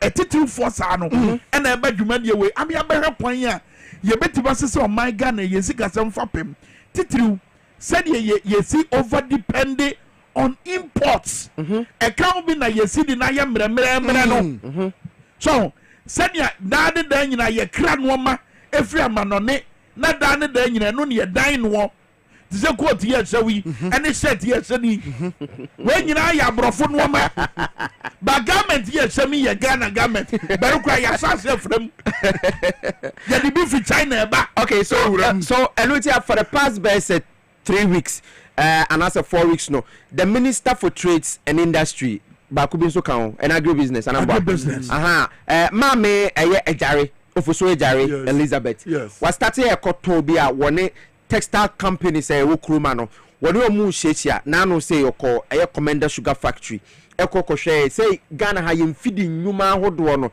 because all the time yewura Abraham Kumsin ye chiawe na no pay asema ye ota kan say Ghana ye textile industry no ye jaya ma China for aje aboso because Kwame atade ye hyeni say material no say ye the one city and a be ye ho adwuma na ya print here China ni betumi the 50 pesos aye eti say ebadwa so a Ghana de boy de but China ni de boy de it what is the problem untia yentumi emane for Ghana be sure so forum no be find out problems ni be so ebi ni ebusia bo bebrebe yes e de ne be ni a check abandada no bra no mo so no na bra no mo opposition in fact na Dr. Baumia Taika emre bi ye hiamra Fiscal Responsibility Act where emra ye tintim ye omo ba ba mo tintim ye yes eno no beboa ma ban na hye ne ho so wo busia bokwa so eso kosi dan wo bu mra no so ebra na Dr. Kasila to force mo adwo madwe si so wo bu so obo man wo mu twa madwe si so mpredodo ye mfio mo etie na wa bra mo ye forum no say a fiscal responsibility law say ye dey yo ekwan ya ban ni betima hye ne ho so wabusia bokwa so emma ne nkoye ne ayetimi biye no e wo so yetintim no kra Kwame and Kwame anu no de e wo se enem panifo ɛna ne ɔkyena ana saa form yi ba so na minim sɛ de kwa be mpanifo akɛse agugu dama wabɔ mu din ankɔpem sɛ ɔkyena no nneɛma bi ɛbɛda hɔ ɛbɛtumi aboa na ɔman Ghana afa ne ntoma pa bi efra ɛwɔ ne sika sɛ ɛbɛtumi aba so na mmom Kwame yɛka importation adeɛ baako a yɛ import a abere bia mehu bia na ɛyɛ me ya ɛyɛ nnuane a yɛdi ɛbɛti sɛ importation of dead chicken Kwame saa asɛm deɛ mɛkɔ so aka akɔpem tam yɛbɛnya ne fapem anaa ne sibia papa bi ɛwɔ ɔman Ghana hanom sei eti ɔman yɛntumi nyɛ nkokɔ a yɛnya yɛbɛwe ɛno ntira nkokɔ nketenkete ne yɛkɔ China nkokɔ nketenkete China. So I think say Jene, Kwame Jene, tomato, even meko, you import by my Ghana. Enwo import Togo. You see, enwo, Kwame, Yamasi, Yabob now. Yabasi, Yabekaka, Yenina, Yaho, problems are your. Abra, yes, and so there's a glimmer of hope, and now what can Sam Kuwanke Tenkiti. Yes, Sam Kwaya, no for Fakasa. Now you're Juma. That be the way I may offer Erico Poco and Breno. The way I may offer Nkopoko any a brig gidi ewo nkokon ketenkete no no enya asem keto because sawoko doma west doma central doma east sa enclave ni nyina ya baabi a ye nkokɔ sawoko te se nkran kwanta sa nkrom no apreku krom ho anwan krom nyina sa ye wo nsase ewo ho a mesi December be ko ho me fa sa ewranum nsase kwaya hodo wo ho yepa yenko ho because eno na ye adwuma wo no mo ye akra ete ase kosua board ndoma kosua board nye den ukodoma hinkra kosua board nye den eti yenko ho na yenko hu nsase no embaburu bebre tititi nkron kitenkete omo ne adwuma bia ye aban no enye ni initiative na yen start na yen fa nkokon kitenkete ne mra yentu maburu ni ngum ede ye make wo sen wo make na ede na otwe mienu anase bosome ubetua ne ka ede adwuma aba number 2 ye import ye import sa nkokɔ na de bia wo kase ye wo mo pane na enye dempo enye de eti no yenye ho adwuma ba you see wabra we nyina ekoso a ye no ma ebe ma oman na kɔ na nim te sɛ efiada ye ahwɛ ye si ye president Mahama Dimirika afei Hajj ho nsensem no wode asɔkɔ bɔ fam yes ba bi ebe ba ya hwe ye a amanfo bɛkɔ akɔhwe wabra wo mutu eye konkron akwantuo no ene MPP fo ahyase ena ye ne ahyase ena no kra no de mu ye etise National Cathedral de bi ma mo criticize National Cathedral den na mo de omansika ekoye bibisa Felix Fosu Kwache a wo ye aban minister in charge of aban kutahudie ehye da jebre weekend yi say Alasan Tampoli na beka so ebekasa na okɔ no wo so boa nukure ni nie wo ka nukure bi ye be dan na DCC eno no ewo ye obrempa no branza na yentie President John Dramani Mahama wabra na wo kire se ahweye ya wo mode eho aso abofoma wo mo ba besie e de mfasodie pii na bebre o my Ghana na Hajj board later wo mo be constitute no wo mo hwe na ahweye we no embeye bibia mfasodie no krampo de bedru achi no ye betimi e de aya doye e de ama amansan yentie no. This year we set up a task force to manage the Hajj, because after government took office, we realized that period between taking office and the Hajj was too close. And so we brought competent people together, headed by Alhaji Collins Dauda, as a task force to organize the Hajj for this year. After this year's Hajj, we'll constitute the Hajj board, and we will appoint the chairman of the Hajj board. I've instructed the task force that Hajj is not a business. Hajj is not meant for profit. The Hajj task force must not structure things in order to make a profit. We don't want a profit from Hajj. After the performance of Hajj, if there is even 1 CD left, that money should be donated to the poor or used for a project in the Muslim communities. His Excellency John Dramani Mahama. Oh, nani swadi hunu. Ohai bi apie. Kwame me say han bi apie. Eti we na tampoli mu ye dey. Omo ka dey. Ono ye kramoni no na ono mom e ba be ka ho asematia say ye constitute Hajj board na mampanyi aka ewo ne kasa mu say Hajj enye no ahwe na omo ba besie no. Eno no ka ho asem say na say no so ya banka. It is a banker, it means wɔn de ɛka ne bi ba bɛka ɛka na wɔn no egya de to hɔ no na wɔn ba Felix ekyire mu wɔn de eti ekyire mu na afei yɛ de mpɛnsɛmpɛnsɛ mu naba ekyire mu ɔde baa ne ekyire mu ɔde baa ne sɛ ɛyɛ Hajj village yi a wɔn mo si ɛwɔ ɛyɛ airport yi ɛyɛ airport company na ankasa na esi kwame okai terminal 3 no ɛkwan ya His Excellency John Dramani Mahama ɛfa so si yɛ no wɔn na me yɛ burden on the taxpayer. That's right. ne mo ɛyɛ Ghana airport company na ana wɔn hyɛ ase sɛ wɔn si na wɔn gyina ɛyɛ dwumadia na wɔn di ana terminal 3 so ɛkɔkɔ gye besia. That's right. ɛde ba besi yɛ. It's the taxpayers' money. And dwumadie no so etua ne ho ka. It's Hajj village the same process and ɛfa so no mo dey see Hajj village no. It is said the MPP for anu gu so ka and no so it is say cathedral. Me ba cho ente sa. Wow, that means omunim say cathedral no. Yes. Ye the ball mine. Yes. Omunim Kwame na. I say omunim pese. Kwame na say Sasem no MPP ɛna meka no nya atwom no dɔɔso MPP fo mra se bedwafo a wɔn parliament na kwa eti sɛ wɔn nyina suro Kenoforiata eti wɔn tumi nka ho asɛm and that is why MP fo bi sɔre ya wɔn ani bre sɛ Kenoforiata must go because Kenoforiata ne nana sati bedi etu ni Gabi na era ne ɔman no ɔmo nipa miɛnsa no sɛ wɔn ni ɔmo abusua mu a wɔn ka ho eti sɛ nyakopa aboa na sɛ Ghana fo ato aba na yewra John Dramani Mahama ba mo de 58 million your friends dollars akwa kutu amana na mo de 58 million dollars eno no poke for that ko yi sika bi efri o man foto ma na nkese se sa sika no before se obeyi no ba na hye be fie na ye gitu mansa na so ade ne pe etia me ka no for that wo say ya prosecute na ma menkai ye Felix Fozukwache very well the post no was say the Hajj village is primarily an airport terminal. Okay, Mami Kaini say the Hajj village is primarily an airport terminal building for check-in and pilgrim facilitation, owned and being built by the Ghana Airport Company. Not a peswa of taxpayers' money is involved. Very well. I think Shababi President Mama and then any chain or say more task force and answer board no grandpa mo bebano. Yes. Sikabia ye benya wo Hajj won say some be ni hu nyina no mama fam enya mo hu ye demo sika be ka no say peswa na beka yemfa nkɔche nuoni bie ana yemfa nkɔsi dwumadie bi and yemfa nkɔye projects bi ewo enkramofo areas say zongo ahodo mu because Kwame uko zongo a ohia dokuru ye nyina. So what are we talking about? And Kwame me talking about is leadership. Yeah, that's what we are talking about. Yes.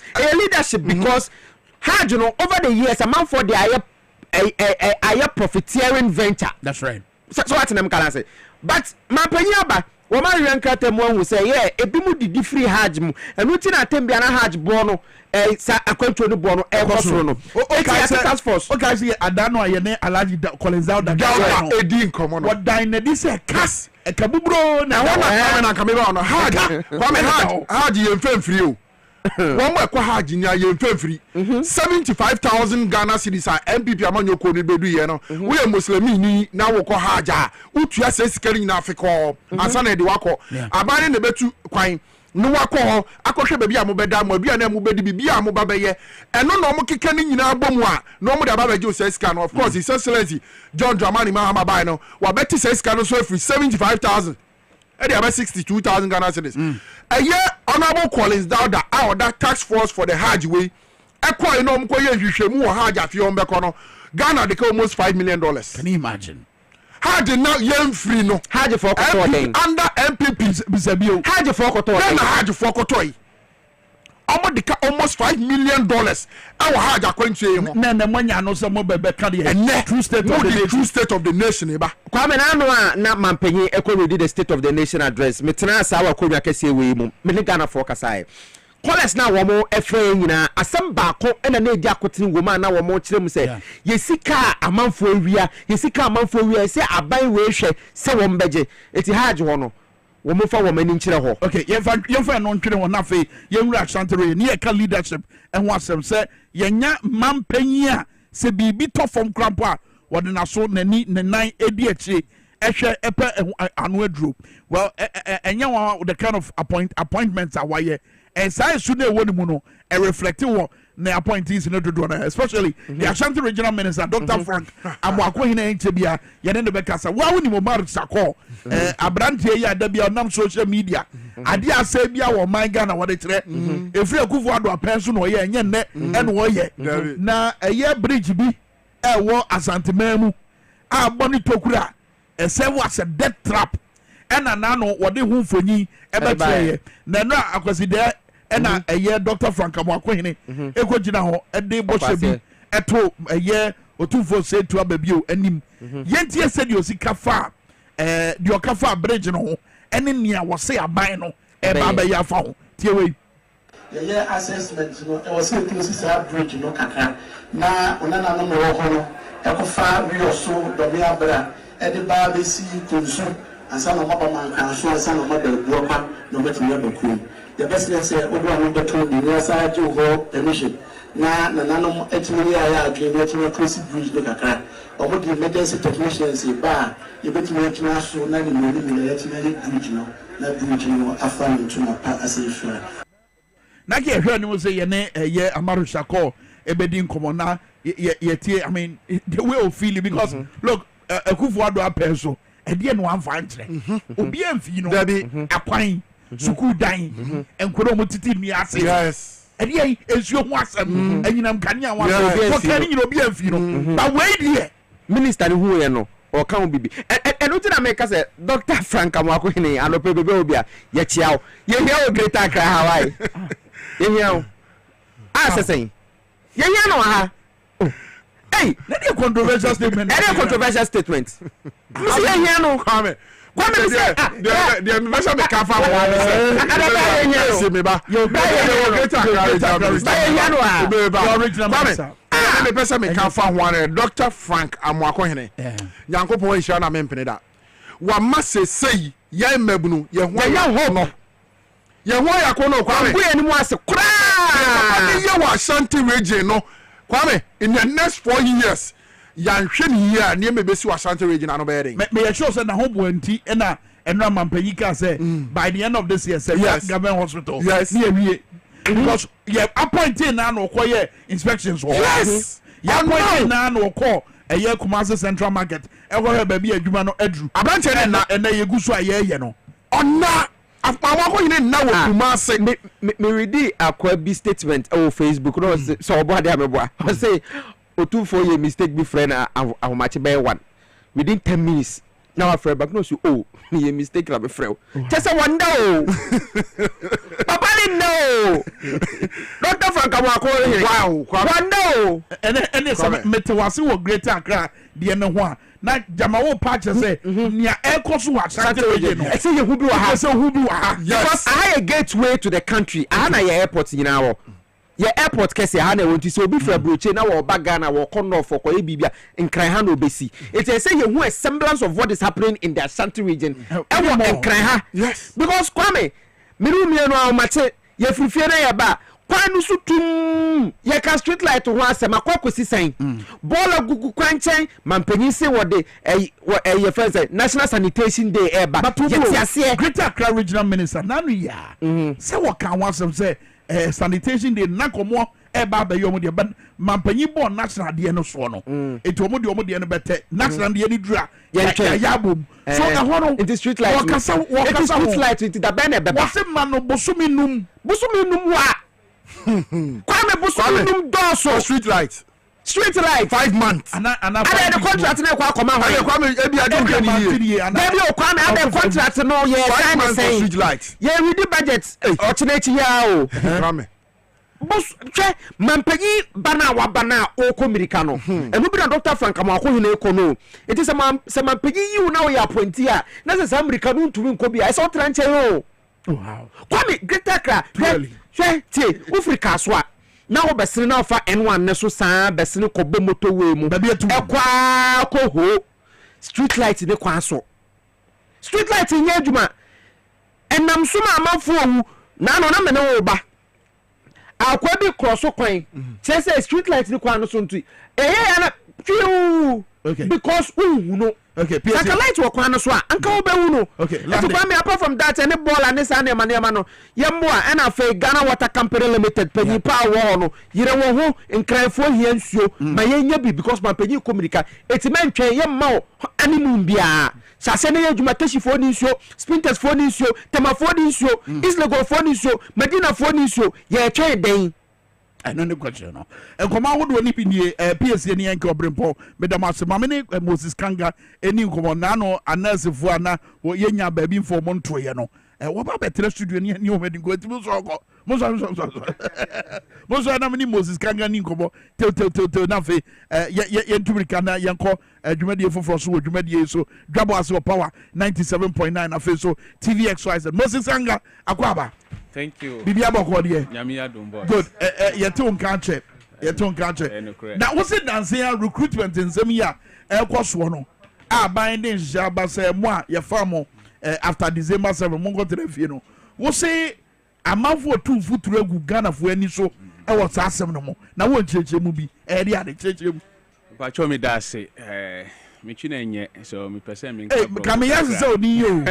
Yeah. Belek Moses Liman. Belek Moses Liman. Exactly. Ghana Registered Nurses Association District Chairman Efija kwa Abere South. Exactly. 1 year. Moses no kura near there meet you. So I think that was last year 2024. That's right. Then MPP government gave financial clearance to the 2020 batch of nurses and midwives to be recruited. And I think the portal was actually open on the 5th of August, 2024. And unfortunately, they never had the opportunity to be recruited on time. And such recruitment happened after 7th December. And so after 7th December, I think the current government now, the NDC government, issued a directive or a statement that they should revoke all appointment that was given to, people after 7th December. And so people are doing politics with regards to such statements, especially I think our colleagues in the MPP. And so I think it's clear that identify politics, no. What is the politics in what they say? Because almost suggests they say a Ghana for any afo medjuma, any apamomo. And so be pamo be a juma ewa banjuma mua. You want to share or and yes, our quanos on your fast pamomo. Are they wrong in saying that? I think the fact of the issue is that if you have to appoint someone, it shouldn't be right after elections. Once you have already lose elections, it means you have no business doing with, the appointees that you are giving them the jobs to go and work. So the best thing to do was they should have recruited such nurses, way back in August, September, or even October. But I'm here to just clarify the misconception that they are attacking the public and people are miscommunicating. Okay, just hold on. Mesamba on China, ya tuan komono. So ye can't di komobi Efa Ashanti Regional Minister or Dr. Frank Amwakohene was Bridgia Ajiagwe. Between the two screens, so Bridgia Ajiagwe ya Nano Amaru Shako, Echa Humfoni, Edicha Mansenra. Wakwesi Dase, Dr. Frank Amwakohene, Honorable Regional Minister. Edito 247 to ababi anim say komwa nanka yensiesie ho na yentimi enhyase enye sa abreji dok ahoma no so yeni san komo no kaka dok ya mo ache mo akwaba Ojesu ti Kwame na bibia boko de na me adom president besla e nanti won say woni diem ene so dum ni ha honorable road minister Kwame Bujawa ha Kwame Minkah kan so aha eti atanzimaya today na nyina na chese adwuma kwa no road minister de no ye sha se free ho wo ba be dey adwuma kwa anti onse atanzima nten kwa ho system no ade agency because honestly kofo bae no opportunity ye bi ma asantimai akwa ne ade so kofo no kwa bae no obe jai bibia to o ma ne ye basa ma ni asantimai wo se MPP na komoto abamu o no ene sa MPP na bae no na omo ye adumo asanko fa inchi onko fa ya papa is di John Domani Mahama bae from the Mahama eba no so no ni nyuma be bi ya fa Mahama bae na na so asantimai ni ma omo ka ho bi na eboa ma tumi ni bae no ye bae no ya ba be so say eboa ma adwuma na tumi ye eboa ma adwuma na kona nim dia any say we came to solve problems not to complain, and also to leave long-lasting leaders. Yeah. And minister, I'm appointing with the then to who say, I do my adjustment and stand obey Nabwa. Yeah. Since video be on Kotokum, that's right. We are able 2018 wow. And I said, 2018, there were proposals submitted, a lot of work here and there, and so far some of this was about from CNN media, man. And then a whole some Saba up a year and yeah. Now, road minister, and the boss who you know, a idea of the immediate. In Janapay, road minister, Jumadinsi, of Tubo, Finkamanta, because Antimantama. I'm no Cassa, so much a network to chat. They could to come choir and Namso. And I'm a network no Kwana, Asabano. You are called near the Yakoshe, you look to see bridge down, said you know a kind. Okay. That's no Mufua walk to Kumno. So my father, we also have a to Zoo, and I have a fire, yes. So, Thomas Abbey see a Bwaka. Nobody is Aaron Good. No, Aaron Good, no, so by Blow and Kayama, this is the trust of self there. Mamufu be used to home to now, as a matter of urgency, no, or some boat team, yeah, Baba Sheka, and the morning we are getting up Ama Bridge and I found into my head. Okay, okay, and I pray road minister. And no energy my decaya and I'm quite clear. You have walk of swimming, sure. And so there was no dedicated funding for it. And the I do not know as a too much.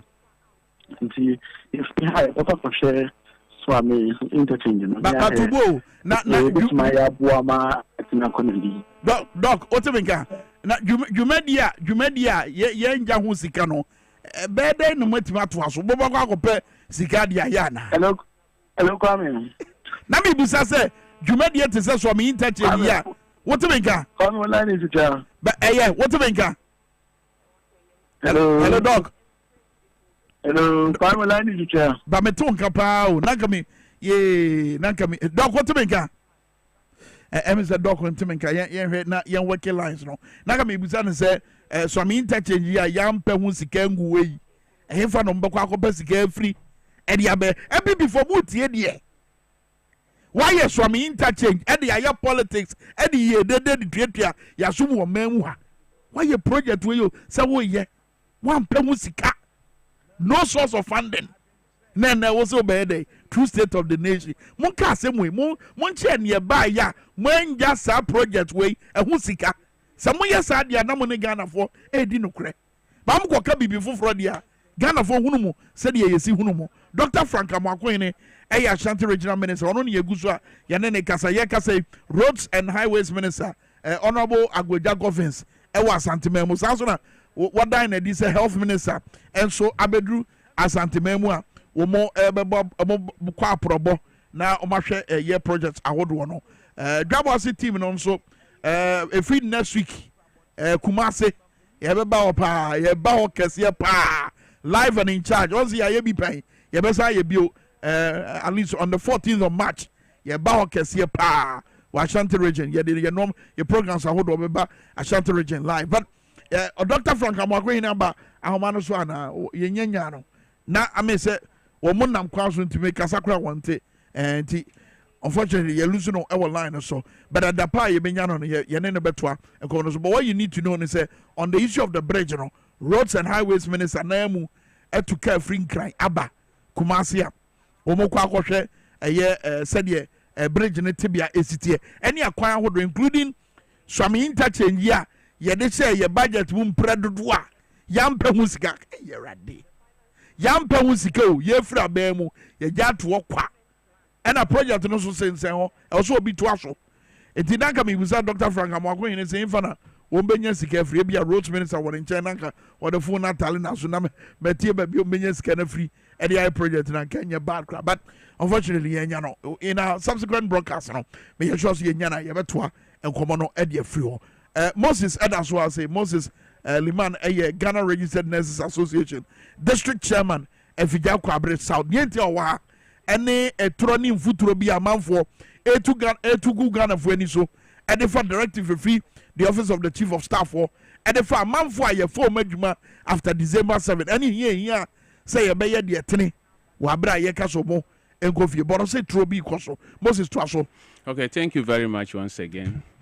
Just like I did indicated, the 2020 batch of nurses and midwives that was actually recruited way back in December 2024. Yeah. It's actually a genuine clearance. Those people have actually started work as I speak with you. But for those who passed through back door, meaning those who were not part of the 2020 batch, we have 2021, 22, 23. Mm-hmm. Those people they paid money for such clearance to be given to them. And so they are not part. So once they are not part, if they made a research and then, of course, your name is not part of the 2020 batch, of course, you're not part of the clearance. So you are, you're off. You're off from the clearance. They will take your name out of it. But how did they manage to get employment? Oh, if they were not part of the 2020 batch, how did they manage to sell? So this is how the thing happens. Sometimes when you graduate from the nursing and midwifery training colleges, some people, unfortunately, maybe would pass on, or some will even travel out of the country. So anytime they are clearing them, it means that there's going to be a slot for them. Mm-hmm. So those slots are, exactly the numbers that they usually fix to replace those who have traveled out of the country. That's right. And so sometimes they may even request clearance, excess clearance. And so once it comes, then they will get another, opportunity to also recruit their own members. Yeah. For instance, if I have a family member and I know that there is an opportunity for me, I can bring as many as I can. Yes. So irrespective of whether the person is part of the batch or not, you can be given a clearance. And so it is the reason for which sometimes it calls for so many questions, because you are not part of 2020 batch, but you find your way out of, or inside, the 2020 batch, and now you are part of the clearance when you are not due yet. So that is the main reason why people are complaining that if it happens that way, it means that we have a referral batch who are equally sitting at home. They've not gotten employment yet. But you, the junior, who are not due yet, have gotten the opportunity because you know a big man somewhere. That has been the problem. And so right now, as we speak, for anybody who is part of the 2020 batch, I am tempted to say that they have no problem at all, because even recently on the 18th of February, 2025, just this year, the Honorable Minister of Health was in Parliament to brief the House that for those who pass through the genuine way to scale the clearance, they have no problem. Yeah. It has to take, those who did not pass through the genuine way. So if you do not pass through the genuine way, you should have a reason to blame yourself. Are they the ones shouting on top of the roof that they've been treated unfairly? Those who didn't go through the genuine proper process. They know what is coming. And so for that one, it will be very difficult for where I sit that I should go and speak for them, because it is really difficult. You are not part of. If you pick how come your mother group, the executives at the top there, Ghana Registered Nurses Association, had initially hinted of a possible strike or industrial action owing to this directive from the presidency? I think pertaining to their press release, it was regarding to that of the 2020 batch. Yes. After the 2020 batch, if something happens to them, I think that one, it raises a lot of questions. So are they clear now? Oh, everything is cleared. So, and that the 2020 batch will not be affected. So Ghana Registered Nurses Association do not have a problem with the directive as it stands right now. I would say that they do not have any problem, because we've not heard anything concerning the 2020 batch revoking their appointment and then asking them to go back home and then wait for another time. Yeah. There's nothing like that. So once there's nothing like that, simply put, the matter is what? He has been thrown out of the case. So those who are crying are those who use other ways and means in gaining employment. Exactly. And what are those ways and means? Finally, before we wrap up, what are those ways and means? Last time you were telling me, say, Bimu create Witriesca. Exactly. Some people pay money to, some agents that stand to say that I work at the Ministry of Health, I have a big man who can help you. So pay money, an amount of I can't even mention, but some pay as high as 10,000 to scale a clearance. And you see, the best thing is that if you want a job, just wait. When it is your time, you'll be recruited. But if you pass a wrong way to get the clearance. If there is anything, you'll be affected. So usually I advise my people, stay at your own corner, wait at the appropriate time. So once, you are due for the clearance and they clear you, nobody will come and tell you that go home once you are due for. But if you're not due and you decide to jump the traffic, it means you are even causing more harm than good for yourself. Very well. That is the reason. So I want to make a passionate appeal to the 2020 batch of nurses and midwives, those who actually recruited, that was last year, that they have no reason to complain for anything. They should work, they have the peace of mind to work, because nobody is coming to revoke their appointment, because everything is clear. The Honorable Minister of Health has actually indicated in Parliament that for those who passes through the genuine way of getting the clearance, they have no reason to be sacked. So I just want to reassure them that a lot of them were traumatized indeed. But right now, as I speak with you, I think things are getting better. What do you say to the lawyers in the MPP who are trying to make mincemeat out of the situation? I think it's just a political interest that they have. So some are trying to play some dirty politics, because maybe I would say that because they are in opposition, they want to use this opportunity to say that, oh, now we are in opposition, let's find a way of also defend ourselves and then do a dirty game within the political fraternity. And I think that is what they are up to. And so we have to speak the truth. Where the truth lies, we must say it, and say it once and for all. All right. Thank you. Moses Liman. Thank you. Ghana Registered Nurses Association District Chairman Emma Efija Kwabre South. Ono na yene kasa. Mese ehia obi na ya twa nkomo no so. Medase pa. Medase. O twi ni de. Na se nanu ya ne ya ka bi na ye den na sisa na. Ene de waba horo brofo gunu so sa. Medase Moses. Thank you. Ebusia ye dan ho aba ye ba nkomo no to aso he ya na wo so tena Dwabo Ase ni wo Power 97.9. Yeah, nothing. No fun.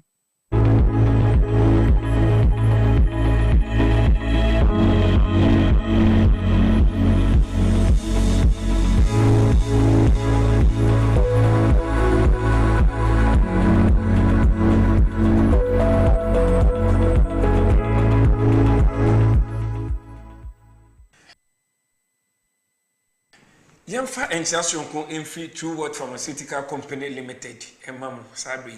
True Word Pharmaceutical Company Limited, a Indian company Cassia, Yasu Yeno Ewo India. Namu Yendo no Ebu Yasafana Yina, Edia Bedru Ghana, Ama Food and Drugs Authority, a Yen Shishimu, Edia Fayenu no say a papa, a boy Juma, Inti Ghana for Enfransa Moyare. In no Edia Bajama Sono, a dorso, Namu Yedikaya. Meka safa ho True Word Vision Capsules nipaduana akwa yen ka ne nyankopon de ma yen yeni enti abribia e wose yema yeni ehun hia yen mama me pacho walk hospital na doctor aka cho se wanya glaucoma ana se pressure be wani ni so a wonu munura na so enko obi da sori anopa ne neni no eso ayeni wisi wo hwe light a wo hu ne blare obi wo ho a ade ben na wo hunu e wo akiri nso a wo hunu obi wo ho a ade sa na esuma duru no ne yeka ne night blindness no uyi obi a uhun sensunso we nyina bomode a na hwehwe True Word Vision Capsules True Word Vision Capsules India hahama ene yakeka boma ye de aye abandre na True Word Pharmaceutical Company Limited ye duro no ense yare ahodo ye duro ba ku bia no ese yare ba ko me pa cho uyi obi a wanya cataract anase etesi wani so a bomodi ana hwehwe True Word Vision Capsules echi akwan me pa cho enunu dɔso ewo dwaman so enu nti na ye kire enunu mu a ye de kire TV no so se ne be ya ubehunu se ne aduro no ni su ni ne ban esitie enti ko ba bia ye to aduro no na nipa na ka che osewu ye ni True Word Vision Capsules wo honom na mum ye was similar product a ebeboa wa me pa cho insist se upe True Word Vision Capsules True Word Vision Capsules anase ye nuo no mu bia ubetimi de phone no e de atwa na okọ na se yesi ebi ni ho a me pacho bomodin na fa ye number e wo screen no so anase wo be fa yen e wo 0558 724 302 0558 724 302 and 059 558 2628 059 558 2628 na odi True Word Vision Capsules na waji stem cell True Word stem cell e de aka ho ama me ni titiu ene mu a glaucoma anase pressure no edidi mu akọ akiri anase wa etesi wani so wuji na mienu no bu mu a ema wani yare no utimi enya response anase uhoto ententem na afi yesan so ewo true what nerve alive no eye entinimu adwuma anase esa entinimu yare me pa chawo wunya entinimu yare a ubum se wo ho no ma na wonsa na aye otititi wo ho na onan aye otititi wonante a na yese pin ewo onamu anase wosire no mu me pa chawo obi wo ho no ma wanya diabetes anase stroke anase hypertension me pa chawo wunya san yare we nyina lead to entinimu yare enti wunya entinimu yare na aduro baako a ebeboa wo na ebetu entinimu yare na ase eye nerve alive a eye do tatahwe a ewo dwaman so me pa chawo bomodin a na hye ne nsoma me se nerve alive no se wunya entinimu yare na wo ye bema etumi ma wunya enamu mmeye enti wo ye bema na wo ye mmre ewo kete so entinimu mu aye mmra me pa chawo wadu eye nerve alive bomodin a na ma won sanka bi na onsa eka nerve alive a eye entinimu mu adwuma no na yesan so ewo joint fortis wo ho a eye adwuma ewo yenumpem ene yaposo me pacho enye painkiller tieni ye joint fortis no enye painkiller na momni akofa pains ya no ede aba onipadua no mu no ekokosisi onipadua no na yisa ohawo ni nyina ede afiri ho no me pacho arthritis obi ukotodua ho no na ukotodua no emu ye oya emu tutu oje ho a enje obi a usisi yare a emu eden etweba oto ase ebesi una ase me pacho onso unya joint fortis na ebebo na yisa ohaw ni nyina ede afi honom na yadru a mekasa fa ho biem eye male fortis ne eye emema dro tatahwe bema wuntimi mu adwuma ewo kete so wadru eye male fortis bema de ewo so timi gina ona so brane me pacho bema ukosine ni ma 30 seconds na wagya mu wontimi nyina so nche obema na afo aye ketekete wonya male fortis na ebema blood moje wose pompi ko bema no mu no ebe pompi akum ama ahoden tumi abom na watimi agina onan so eduro no aya na picture no eda o screen no so fa wo phone no twa uko baabi a yeton eduro no na orefi eduro ni din a fa che nipa na oton eduro no se wokacho se ebi ni ho no ma bomode a na fa ye contact number eda screen no so it was 0558 724 302 0558 724 302 and a 059 558 2628 059 558 2628 True Word Pharmaceutical Company Limited. Your health, our concern.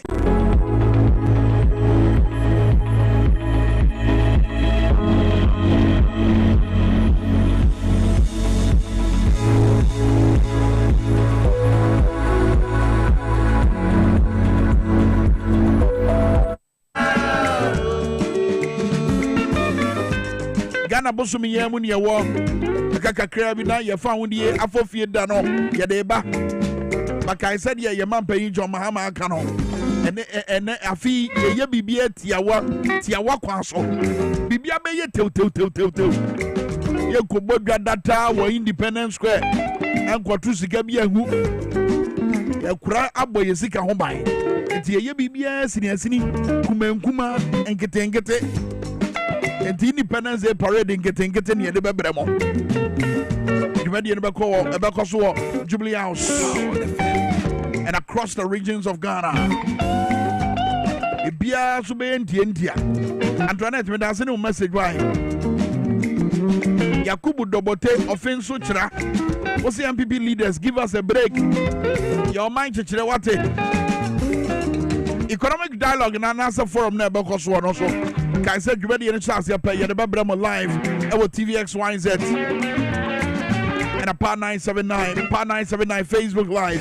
But Sabre Maminko a year hacksa and na hack a year hebana ye godin komo Dr. Hacksa na mu abetenasia hacksa capsules ne syrup na kameka mixture hacksa capsules name mixture no ye ba be di honkomo and adwade me say Independence ade na jima adwa fanti me wure feel bia my dream nyina am 1957 but ye fa wudi esunie sa pepe all sa chichiro bi ulcer de obi akonkwaso mu fa ho de safo ani nie your friend is saying Haxa capsules Haxa mixture ulcer tamfo eduro no go ahead dog but you da se bebre say anopo me yakwanya say ye ne etiefo ni nkomo emfa ya pomeden ho apomeden ya ade a ho hia ye nti se wo apomeden a aya na utumi ekọ udwa so ekoye niema se wo ya ebetumi aboam ama so wanya sika agu botom eno nti na se wo yare a aya na ede oha kese ede bre ni pedua no na wo yare a etete wa na ehahawo na fe ema waduane die kura na IBC basa eye yare fen osa ehho aduro won so na ede aba ntu de ma bibia hawo de hia ne so betutumreka akọ pharmacy bia na say herbal shop bia wo Ghana bia no na so kwakwaji waduro Haxa capsules Haxa mixture osa tamfo aduro no na kwaji binom na entumi ma ohonto etitiru say Ghana so se na ewura mo Ghana mantimu na ye wo sesie enche bia na Independence Day no aduro so enkwara so ebe ma che atese president so eka bibisa say afidi anhwa na enye ne bebri na ni nyina mu no e was also tenafi na we enjoy because holiday obeko beach in money ade na de ebetumi aboa wa so betumi akwaji wani na osa ni ntima wontumi nkọ no ode ma bibia hawo enche bia Thursday ya eye holiday so wadru ebetumi ajiwo Haxa capsules that's right Haxa mixture no jibinom na entumi ema oho entowe na aya na ye ba na ye kan say na nipa bebre ehu se osa ya arabia enhadwen na se ye ka osa ho asema aya na ye ka no akwan bi so se yare a se eba betene ni pedua ni mu a how na de ba na no odin ye wadua ne se aya na de ohaw ba afi wonna mu kura no etumi de ohaw ebrel dia sa hawa hodo we nyina mu no aya na ye wo ho odo se de ebetumi aboa wa ebeji wo no na ye Haxa capsules Haxa mixture is osa tamfo aduro no na osa na nkasa ne se eba ye won niam ahodo bi wo hon ma ye de osa ne ba na dia etumi de ba ne de din kan na H pylori se ne de bia me ba me ka ho asab de chiro no H pylori ne ye mowa a ye free environment me environment na achese ye ni enche na nsu ebetoto ana nsu start to ohwe ye mantem ahodo a ye to bolless group ba bi basa opidification jeje nan group ba bi basa na mowa no nya ho de chance ha ne ma ye environment ne mo na basa nso a ye nuane a ye di ana nsu a ye nom na mowa na fa kwan bi so akowura mu no wankasa de wani hu na emom bra mowa na akowura mu na ye contaminated no na fe wudi ko ni pedua ne mu a na mowa na betena stomach line ne mu na fe omojeja omonan bebregu ma edo ohaw ebrel na enso sanso na ye sanso so ewo certain painkillers bi won so an so wonnom a eno so tumi kofa saa ohawi eba because ebra wonnom no umuko so ye kire se amaman na ebo uyefunu no ho ban no aya na na ho ode ne so te efiri se bra wonnom painkillers no ema muko so na na se prostaglandin na ye kire eye hormones na e release tumi ma umuko so no be bebre ebo uyefunu no ho ban no saa painkillers ni si ho kwan ti ema wo acid production na kire se o acid na wo yam na eyam aduane no ebe bebre o yefunu no na ba sa nso a na ede ohaw no bro na esan so wo certain nyama hodo bi mo ho nso so ayeye a etimi kofa ba te se obi wo ho no na so honom alcohol obi wo ho no ma afi o smoke afi senior last week me be kan say stress nso so etimi kofa sa ohaw osai ba sentini se hormones ebe release e friend cortisol no se ba sa na ede ohaw ebre yefunu no eno nti na de bia no ye ba ye tufu se hweso ye na ensan hodo a wonom ene niam ahodo odi ko nipadua no behwe wo ho ye ene wo environment no so behwe se ubedi ni niye na enkofa sa yare a ye ka ho asem mmerɛw na se osa no so nya ba wie di a wode se wo bi sesi a me no kase a wode ma bibia anhaw de hia ne se obetutu mrika ahwe Haxa capsules Haxa mixture okọ pharmacy bia anase okọ ene herbal shop bia obenya bi atọ ho no manoma ebetumi amanya apomden soronko na aya na ebimu wo ho no na se one osa na start se kan ho e won niam ahodo bi wo ha odi nuane ahodo bi odi na meko ansa na meko nuane ahodo no so no dia meka a kire no se ebia sisi a me no kase se symptoms bi wo no start issue a hwe na jeje Haxa capsules Haxa mixture ne bi na nom sisi a na ntumi ma ohonto e de se ebia wo funu mframa egina wiyam ofuna ye kapu afi wachi ankasa eya woya aya na obofuno aduane jejina abobra wadidi awie obo ankasa hyehyew na eye wo yanso so ka ho afi o yefunu mu de kra de enka kra nti sisi ameno ka se obi bufa so enam ne wo santi efisi wakodi maku a ama ne ho kyere no afi sisi ameno ka se obi nnekra na adwe wantumi anda senti ne se bra ekom de na kakra no ama ne yefunu mu na ankasa ye ne ya nti ne ho kyere ne ye de gise opa aduane bi se ne ncha sana watumi ada anaase odi wi a watumi ada kama na eno nso kra no se na de bi etufu se wodidi anadro emwa afise aya na digestion no aduane no wadi awie ne ntumi digestion ntumi take place ye abasa ne wafu no so asan aye kapu na esan so de besin atwetwe yare foforo ahodo nso de abre ne padua no enti se wo hu saa ohawa ahodo we nyina ya eno na meka kire se waduru ebetumi ajewo ene Haxa capsules Haxa mixture de sia me no ka sei peke numbers na frɛ se ebia baabi a wo no aduro no wakɔhwɛ awunya bia o de ye delivery nso edeba ebi o mom wa broche na baabi a wo bia no ye de ye delivery ede ko nyina nti se numbers ne ya de ehun hia so bepeke na wa frɛ sisiei na ye de aduro no bia bro na so wagye bia no ma ebetumi ama ohun atɔ and numbers ne 0240 0240 23 8310 0240 23 8310 anasa 0203 822 855 0203 822 855 friend numbers ni CCA anasa wona wo hwe TV no hwe screen so a ebe hu se numbers no egusu kama na wa frɛ na won so akwaje bi anom nti yen hwe ni se wokwa ho behia se wobɛgye set se na anom yen hwe set no ntu ye na ayo radio so no meka na ama won so wanya mu nti ase enti aduro no so the package ne se na ya package de kama pa e box green mu na osa tamfo no egu hu Haxa capsules no Haxa mixture no egu hu kama enti se ukwa e wosa ogi set ne sei enti 2 bottles no ana se ntoano mienu me nsuo de no a mixture no ubegi mienu na afi packet of 1 capsules no na nso sei na enso eti enso ubegi baako aka ho na ye set wode be no maduro na de tene se yemfa inso de no na de nom topaye na nasa capsules no nemom ye de normal water na nom capsules no nti anopa obenu mienu awia benu mienu anwumire nsuso obenu mienu na se ebi afi na wode na sha ase a wode unya we no unom toaso mienu a ho beto kra se ebi a nso wode na wo ha che be adi be 1 year ana aburu 1 year ayeko nanim a nso de hian se at least obenom we na set na atoaso be 3 times and 4 times bibia be fine o wasa no ebe free so akokra enti se okoto set no prekwa ye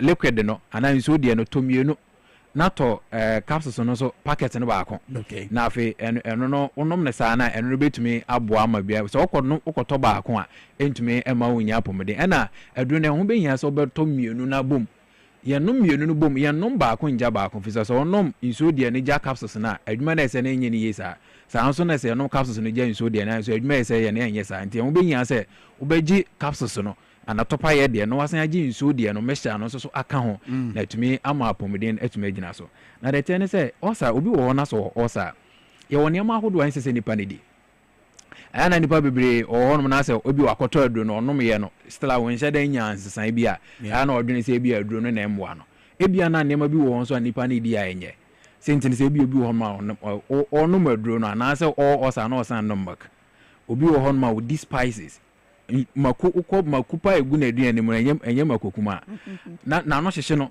odi wi nso de ya ne ye funu si dwane still o se mako na no bogo so onum so gu ice water sabebe abi no noodles ahodo mimi bodi no bet anadwo akoto ni ve na osi ho spices ene ho cheese ne niam ahodo ene cream ahodo e de aguso enye easy utai didi sa ne ma na entumi ma wo osa no enko afi obi wo no ma wo osa so san enom alcohol obi san esmoke afi obi san didi anado enema yache nko a na nipa ni di fried rice any pizza any cheese enema hodo bebre a eno no entumi ema wo osa no nko na ya bi mudi eno no de bia e ba e bo ho de hura kire wo se wo osa to dia no say avoid this ensi hu kra wow and then say the odidi anadron so because odidi anadron na digestion no entumi enye papa eti any time be e wo say at least anya den ka by 5 de na wadi waduane ebo no num wadidi awie enidi bio num suo na da sa pepepe and is a fruit nso na obedi a fruit nso ebia na se ebia na adwono koda na se ho kyerewa pe fruit bedi watermelon ye kama mango ebetumedi banana nso betumedi nimum acidic fruit de ebon de rose menni te se ebia anka ana se ebia brobe pineapple orange ana ene ade bia ye acidic bia no e se otwe ho fion e na caffeine obi wo hono ma no pa gizo onum caffeine ansa na wakwa adwuma na sa nwuma gizo onum caffeine so wo osa sa ne ma we nyina no emwa avoid it so wo avoid ni nyina enti nanim nyina echi no de hia ne se obeje wo osa tamfo do na ye haxa capsules haxa mixture no ene se obeje bia no na entumi ema ho nto nanso wo num aduro na sa ne ma nuane ma boso ni bia na otwe ho afiri ho se ubenya obema wanya apomeden sonko na aduro so de se na maka na ye delivery ekoba bia nti odi ne hia so obefre na okọ ene herbal shop bia nso so obenya bia 20 occasion dragling okọ Kens Walk herbal obenya bi wo ho sa nso na repassion so ho ma obenya bi ato Randy Pharmacy omamo Madina ebenya bi ato Ekus Pharmacy nso ewo Ashama kwa aduro no obenya bi ato ewo ho omamo okuma so no mokọ Dani herbal adrebi wa benya bi ato saa nso na amen saa nso watakrade saa me ahodo we nyina benya bi ato na nyina mu ni se so open dodo nso to aton so a wo de pick numbers ya mbebo ya na so person ye delivery nso emra ba bi a won so a pick your numbers na frese CA na won so beje axa capsules axa mixture no bi no adro no me manom bi aboa me na afoforo di adanse the next year beba na ya adanse di ahodo bebere no ebema won hu se nkofo enum adro no di adanse enti ese won so gibi na won so di adanse numbers ni 0240 23 83 10 okay 0240 23 83 10 anase 0203 822 855 0203 822 855 indi se wofuna ye kapu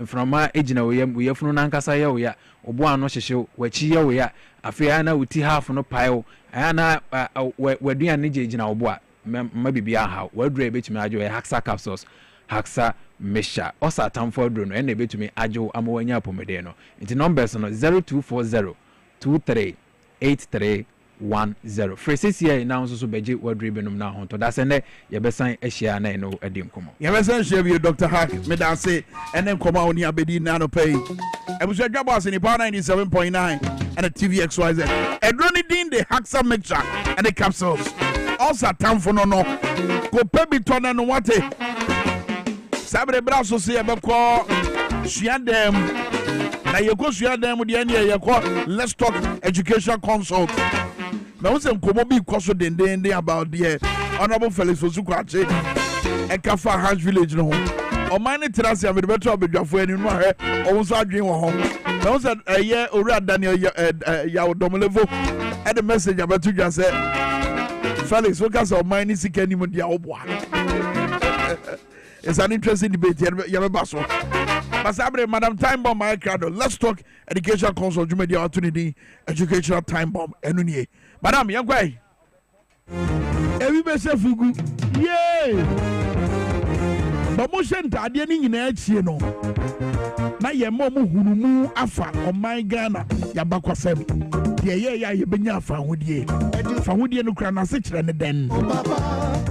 Madam Time Bomb wa. For the ebe wura ni nyina mu anopai. Wacho ni entia obana wadi busumi nsiampo no. E was so de ne ba let's talk educational consult. Educational time bomb bre ni. Madam Time Bomb. Yan wache ma wakwabo. Na tisana fe. Nyamina do. Amagana niye. O ma hwe. Iye entime yefu eni na deda so na chese wo hwe yo na me de mamo so greetings to Mrs. Edith Ample for Nyumri hey anape metiase Kwame much is written kaba yeah oh e fata papa come on and I will come at the end and say come yes and I'm out for more than but you know a good morning to you, a good morning to Biberity and Anepe. A very beautiful good morning to Reverend Finakoma Charles Ampofo. my father, who and pay my mention in Czechoslovakia, na Mindanasi for being that kind of a father to me and my siblings. We appreciate it. It's a lot. One of these days, I appreciate it. That's right. But in the program, me dedicated you all grandmothers at home.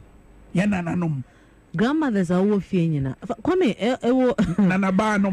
I will surprise you that most of the kids at Let's Talk, one recommendation to be brought there was from our grandmothers. For me, wow, I'm telling you. In my main child grandmothers in na men down as a kesi na na me appreciate one that they have the time to listen, to sit and listen to education to an extent that what I say they will promote now I catch one more from the one for one and from Let's Talk. There are parents who get there and they're like, grandma say, Semanfana mba, and my main funding kobe be it the mother's, be it the wife's mother, or the husband's mother. Wow. And I love the way that both of them were will appreciate each other, one mother's, because the way they will say it, and if you then you canimpo or your own mommy, but before you realize it's Bessiana mommy. Wow. Another baby mommy. Yeah. Inti ana pay. I Ghana monthly. Mamenda me grandmothers in Namina Messia for me for Mamenda when you say. Namin can show when the year when the demonum. A time is coming, and this year I will organize something for them. That's right. One and army.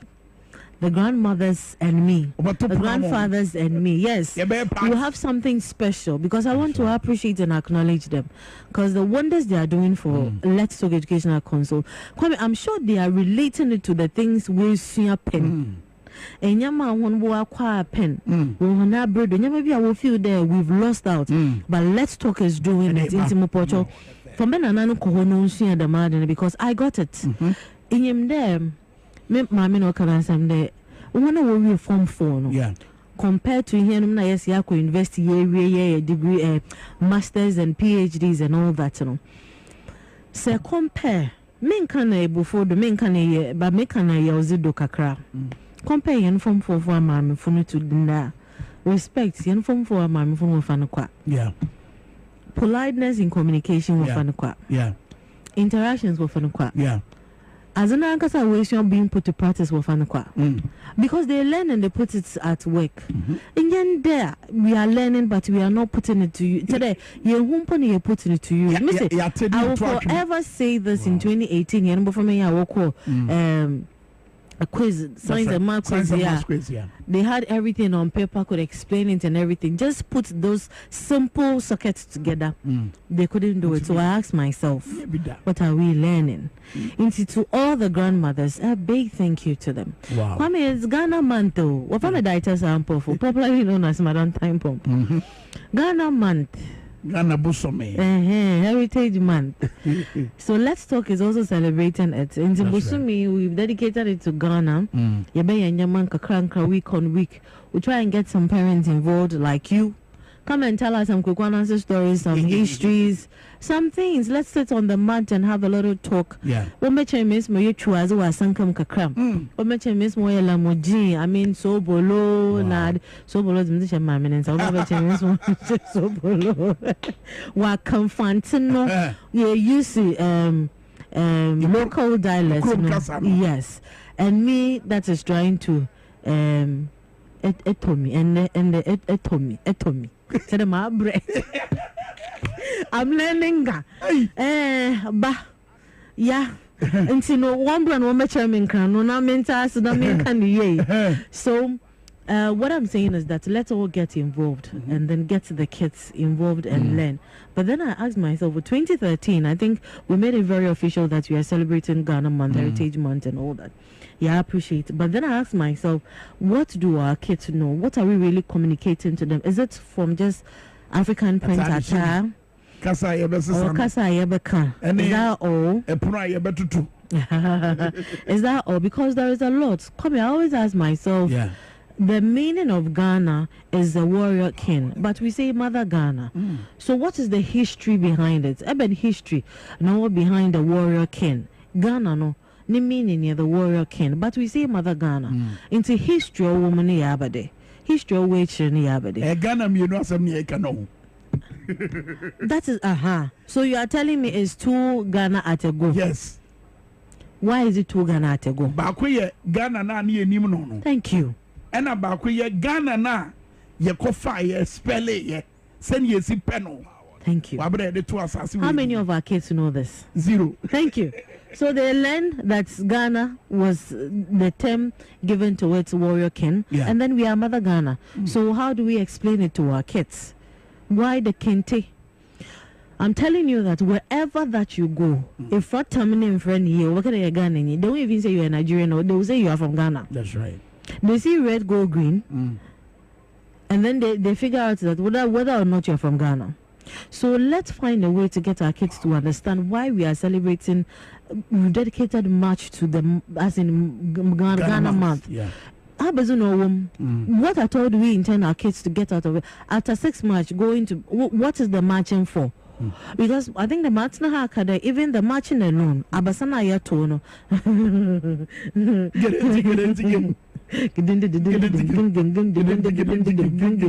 Thank you. We are marching. What are we marching on for? What are we marching for? Why are we marching? What is the reason behind it? And a friend and I'm marching. She will understand why I'm standing there and marching. You get it? So what is the reason? What is the benefit? Why should I come and stand here for long hours and march? For my school 1, for myself 2, for my country Ghana 3. Yeah. Why am I marching? I didn't think there was some mama saying that daje. Mommy white socks. You get it? Why do we celebrate it? Because I know there are some stories when they tell, you have tears dropping from your eye. Do our kids get that emotional when we tell our stories? Because how are we telling it? What are said then? You get it? And Canonier one and Sasama yet tonade. And Ansesam had a lot with it. But be someone there. Now the Ansesam, where is it? Even if they are watching series, couldn't anybody put the Anansi story as a series together for us? So as I say, so we are losing a part and fixing in something, but it wouldn't be bad. Why do you go? We travel to America and there is Black History.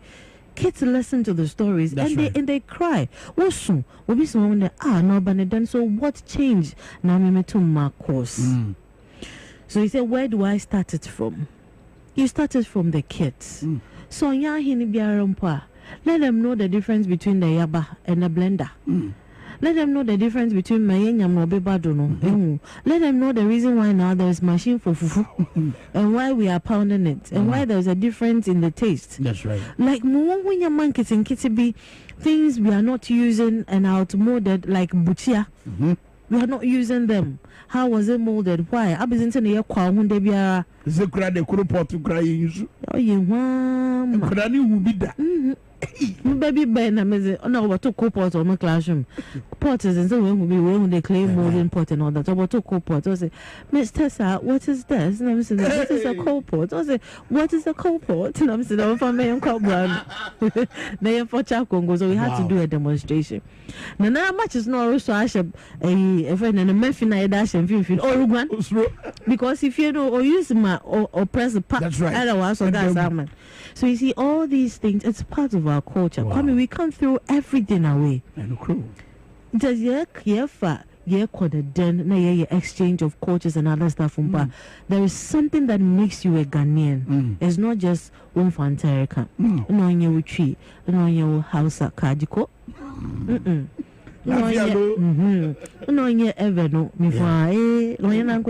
There is a lot towards it. So I think we have to find a way, because a lot of us are saying into they want to try to speak the local dialect with them, but because even within our basic cultures, the alert for the Germans who will come down will tell you it's only in Ghana that Ebapacho and nature. Yeah. Oh, you get it. Yeah. And that is very natural with the fund. Mpacho, good morning. Yeah. Mpacho, wapome, and all that. So please let's do that and help the kids. It's very important. Let's go straight. Machio.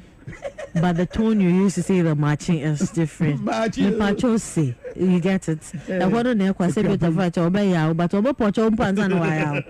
So we need to understand all these differences in our culture. So if you are celebrating Ghana month, don't let it be we are singing the national anthem, the pledge alone, and coloring the Ghana map and Ghana flag in our schools, or just learning the regions, or learning just agriculture, or Banchi, or Brazil, or day. But we need to hit the core. Something that will hit the child to say that. So, Kasami with the 40s, woman with the castles, what does it stand for? Why? And then the child can move on these things. So let's put all the specialties and all that together and make it. I wish that and celebrate Ghana. We have a lot of artists around. Let's create a village, and a place where it could be a village where even you are in a car and you drive through it as a village setting, typical village setting where like let us put something together where you can drive a child to. Oh, mommy, what is this? What is that? And what is that? That is where your mother and your grandmother are from. Yeah. So of all that I have said, let me appreciate them and let me give you 3 key things today that will help us. Pick ourselves when it comes to our kids and their confidence. Kwame, there is one thing parents are doing that we have to be scared of and won't help us in the future. We have to set up for it. There are some 3 key things to build confidence in our kids.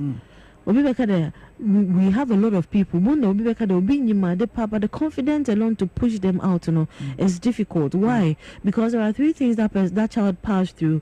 That's why 1, we are being too harsh on our kids and their mistakes. Number 4, mistakes, we are too harsh on how we correct them. Because mistakes is part of us. Even in painful, mistakes as we are growing. But that mistake we are doing, we are pushing. So let's work on that. And then we are doing everything for them. We shouldn't be right. We should allow them to do it. And then finally, we talk more about the weakness of our kids more than their strength. And so we always overshadow one. It shouldn't be like that. So let's take that as we are celebrating Ghana Month. Follow Let's Talk Educational Consult on Facebook, Instagram, and LinkedIn. Call us on 0249069821. 0249069821. Admission for preschool is still ongoing. If you want to be a teacher, admission is ongoing. Into finding him, we're touching on Wa Estate, Lajokuku Municipal Assembly area on the Mango Street. From the Ditessa, and for yes, Ghana month here, Madam Time Bomb, Minion Befido. I'm a Ghana, I'm a time bomb. I'm a time bomb. Thank you, Madam Time Bomb. So the educational time bomb, my brain now to pay with Dwabo Ase upon 97.9. They say debate to be a cost of social media, any radio stations, I would want TV stations, I would want. Everyone, especially Saturday, okay, was a commoning in a choir, your buffalo, am I a sick as a magina year? No, somebody win Yaja Dadia, and I bind this again with them, not bind first again with them. Adia His Excellency John Dramani Mahama Kopa Hontuma, what you are so ball from if you are the year. Nasichin here, very simple. We come away 8 Yawanya Komotintimbia. Yaka or some equa woman muha, yet to me Muslimism every mo. Woman so ye Ghana for. And I'm going to an Ayomutuano, a year, Jibia Quentuano. On my Ghana, what Cheffa woman. Cheffa, a woman in the set, Yabaka said. Yababo won by Wabro Moko be maso. I go to Sacro Quentuno. It is your mind by yet the Abuamono, also mine to me yet. So in this case, Ghana Airport Company Limited, Babasi, a year terminal. South terminal, no, and now Hajj village, and now Hajj, just no. South terminal, no, a Ghana Airport Company Limited, Esikania de Baye. Yes, Ghana Airport Company Limited, a Yabansika. South terminal now, a buying air Babasi, and your Moscow, and you share them, and your some Asia Demu at the National Cathedral. And your some Asia dying at the National Cathedral now, you $58 million. yɛde kotu amena donko no there's a clear difference. It's the abiding yet yabuano, and you see, yet we can say ye giant young Muslim for Amomonso Akoto Santre to Zadia, Yabaya or airport walk. Omono said you must see your madia was Sabre Imuno. Ayana so sweet than Temukaka. Omeya baby on mobile bomb paye, baby on Befreyame, baby obey your Muya and son of Marco Freo Munyame. So it is no money in Ababa, she said, Temina Imo. Said a bayer on my Ghana. Yes, ye kwanya ye faso. And ya boy this year no more buying. Wabro mutu sakronko akwentu no. I think that is where the debate should end. And saban who nim tie the president Mahama kan e. Hwe na sadie ya ye be ye. Embe ye akwan bi a ye be faso dia make profit. Tie the president Mahama kan e. Ne ba bia na ni kire. Was a simple fasodia be craft remover. Some fason, Mommy Fanya doye. Mommy Fanya Puntu, you may be a babua, yen animal more zongo communities. Mommy Fanya doye, be a one you be here. You find your baby mano. So that is the explanation. And a baby and common 1 year, dear Bayer for your Zikasam wool. Reality is inflation, a ginasro, and yen a Bayer Menabafom. Reality ni say you see the na what they know atiago from and then you be yama what they na basoro. Reality ni say dani den nyina yakwa we ye mu na yakwa gira IMF say IMF man bibi kakra and then you be ye ni agyan IMF hoko and then come on no aye be chance no so when ye di nkomo no kom and then you be ye Ghana be jai IMF nchen ko and then na Ghana nye Bolencho bi abedwa for betrasena ye wura nkomo twetwe nim by Independence Day ya be ye wode ya Sid March 2025 Medimosis Clinic and Herbal Center a free health screening free prostate screening juso mo how juso mo amanie juso mo apiniyesie ye sheda fefe oni ahwe said ya otibia ne sitie ya pan weduro dia ma na hoto aba Jubadi Ebekoso Yawada Sid March 2025 at exactly 8 a.m. on upon our trip and a Jubadi Ebekoso free screening. Free means free. Would you Nebekoso a year Medimosis and Krobata wa Denta and no more branches I would do a Kumasi in a Denta Barrier new site and one Ebekoso Accra Ministries Ghana Highway Authority 1 a Jekodo Yabaya Shaman Kumasi Ahinema Kokobe. 0244068447 na ensemi ni akanwa one tesa make no what we be say mu a free health screening Ahmed Moses Adeba free prostate screening mema we dey yediem ya wada ya Sid March and adwumadi ekwoso number ni bio 0244068447 and talk about Independence Day jackpot neighbor photo screen so no be able say sika del bi na nkwaso ba sika del bi sika na fese sika na dese sika na doso pose sika bonflete sika kokroko sika kakraka sika de brabe wini big what March 6 ya Independence Day no brabe wini big wabra yede mensaka Independence Day jackpot no ebra get the sika 20,000 Ghana cedis and ato so it we training na no your wadwen say 20,000 no na babaje na wabra ye de 20,000 nso ma no your consolation prizes are would one sia ayede be Ghana this yen sia consolation prizes your friend a chichore esika sika wo de ba chichore sika wo de ba prapra kwan mu ansa na 20,000 no abeya odia sika won sa be di kanka ansa na wabenya 20,000 no oh and so ye de mamo the on the 6th of March right here our TV Swaz and the Power FM the yen say watch us many wa sabra make say obe dial *274*10# would you kagum sa celebrate 20,000 you be yodia and only the grand prize okokoroko nangasa opemu nangasa 20,000 Ghana cedis Dial it star 274 star 10 hash. A beer betrabiani about 10 series. Minimum capacity more capacity angasa. Said we are mirror drawing when a brashona, if you need kind of one, if you didn't even number na 20,000 yabe media. A independence power jackpot. Ghana, at long last, the battle has ended. And Ghana, your beloved country, is free forever. The independence of Ghana is meaningless unless it is linked to my pocket. Independence power jackpot, no. The independence of Ghana is meaningless unless it is linked to my pocket. And it's very true. Guess what? Say you want Fawudi and Nameti here. Fawudi and you say your Fawudi and Nadabia, your Grabosiana, your Brony Coco, Brony Coco Marchi, Wajia Zuya, not the Queen's a goom. And only a bet on my Ghana. A brasso see a bad day at home. A bad day more brasso, see a bad day who no got. And on the baby, a present Mama didn't yajro. We need to start doing wild, amazing things, grandiose things. Let's start making wild moves, major moves. Machi. Also, my Ghana Machi. It is 6th of March, Independence Day parade in Obakoso. And then on the 11th of March, within that same month of March, our Finance Minister, Finance Minister Dr. Kasiela Tufosin, Ebe Marchia kwa Ghana Mrachobe Jofie, not your mind Ghana Yakoma Bosika, and once them Ebe 2 years anymore Mrachobe Jofie. So it's going to be a busy month. And then Yaka say, Economic Forum Ebe Koso, our Accra International Conference Center.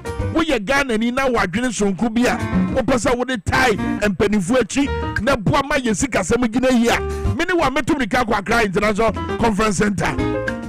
The Madame I drink ready. And come on, teacher back also. Sessions I would do back also. I want to come on one. But say Ghana, Yenya, come on, be a Niendi, and come on for Yesika Samo. Hajj and Komoya Yakimutai. I did very simple. And our Kawen and Tessa, and then Yafa home, my Yabet, Okoya woman, when he chapter 2, as he say, oh. I buy no quay, war fast or what the boy, Yeniano Muslim for ye. And when ye, so Bessis are terminal on the Amomo. Sadabaya, or move too hard, I went to now. I think I call you the Amomo. And one no. Ubusasa dear no mind being everyone. Oh, on mine what Yeniano Muslim for now. A year boy, on mine what Ghana for. Yeniano Muslim for your Ghana for. Or what a memo for. Oh, yes. And yet, she would dine yesi, and ya saw dine yesi, and yet terminal.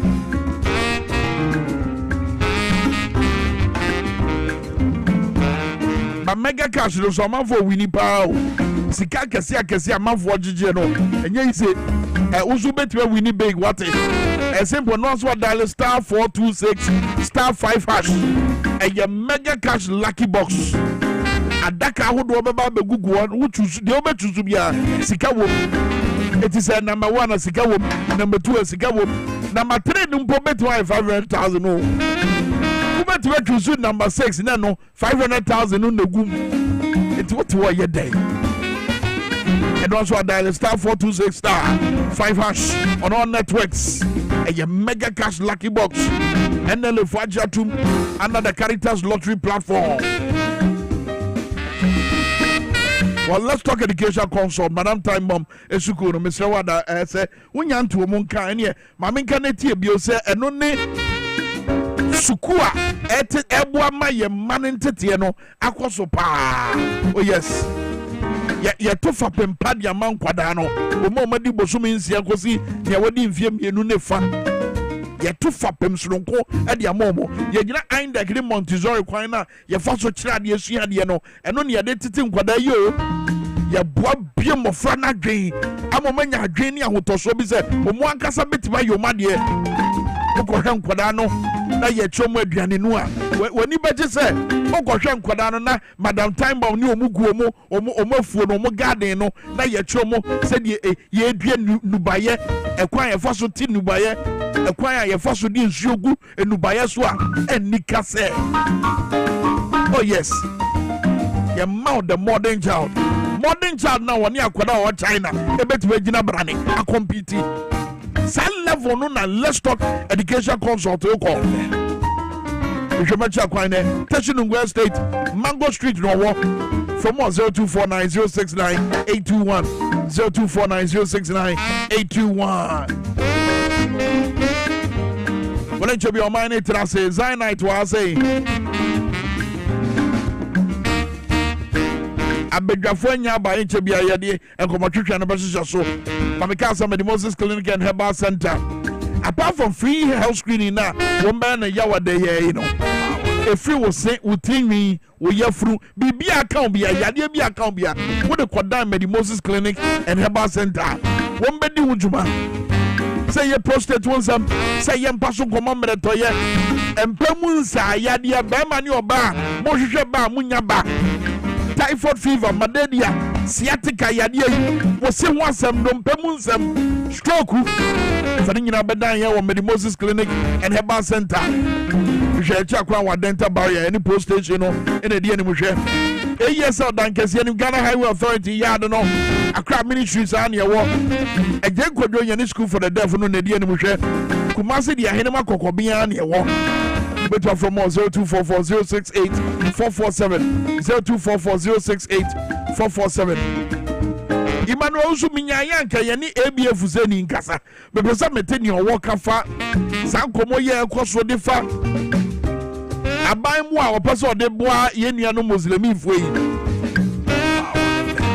enye se bia Ghana fo ye trim na ya din na izi babia MPP aban ne de o man ne duru no ama obia sonson no obia hwe eye man ni sika na hefa ne yede ko ede ne yede ye obia ni abaso no enya ye mfumso eye MPP fo ye omosie se ena ye di ye sika sam nkomo no sa adwumade no mon ma ne nya o mahi asem enko ase no amoso mo ba be true state ordination address no wo mo na ama ye nkomo na yesa woman na ma ya hwe yi ase bibi besi ebeto ye sika sama na to ye ne ayem hwehwe. I blame them the way they misuse our funds. And you see President John Mahama dan na di wona na montuo mu ne kasa mu so my Ghana sika no ofan ko se ye mu da onto mu sa da ode ma men ko break na ye mra ye ba ye betra se na ye komo twetwe no ye de ahyehyɛ so abra bedwafo aye krado ye besisi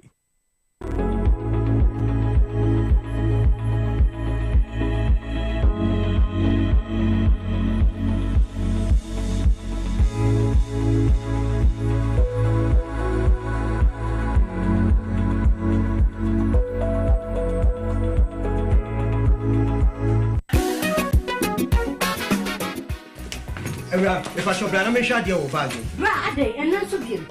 Ah, not tell me about Michelle and see about Queen. What you mean, say? Bra, said your time about Mister. It's your Jimmy fearful, and you're about ever so. Really, I know this offending now. Bra, so make us a the time about Mister Juan Dancia. We are singing now about Timinka. It is some malaria. What run time about Mister? And you go, dear, and what I want to me any deal. What run time about Mister? A drink and your ma or bar waffle through. The woman for down for any aquada when you feel to me, and son of the total about Mr. Draven. She's a walk hospital and answer lab. I'm what who said, oh, a 3-day malaria be answer. I also time me a TIME. Time about Misha. I feel malaria fever be than is Ziba, a woman. Ever trap. Ubenya be at all, ever over the counter medicine sellers. Any herbal shop to do a name. FDA Aji a dreading cratway at all. Imana Wayne. About 3 but Brania Kofa Krano.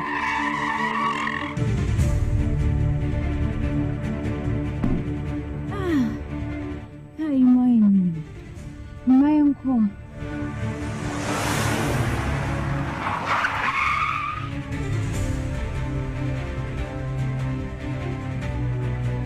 afternoon. Afternoon, darling. Mommy, why didn't you come and get me? Don't worry, I'll come and get you next time, okay? Okay.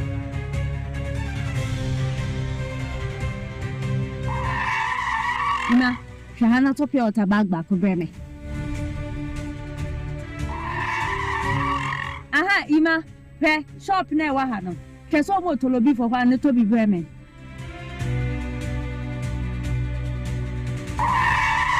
Ima, Shahan to banchim mami. Madam, I don't pay so be kufiana. When my brother will problem ana. It's means nan pese miss you. The wofi na nye juma. And it's an etidia. Yan come me go. I got a new high sense air condition. See the airport. Sam. No channel, no go for to my bro. Mati. Na my one ko to no ko pay sales no sin wa shim sales ni na. Insurance so me sort to do.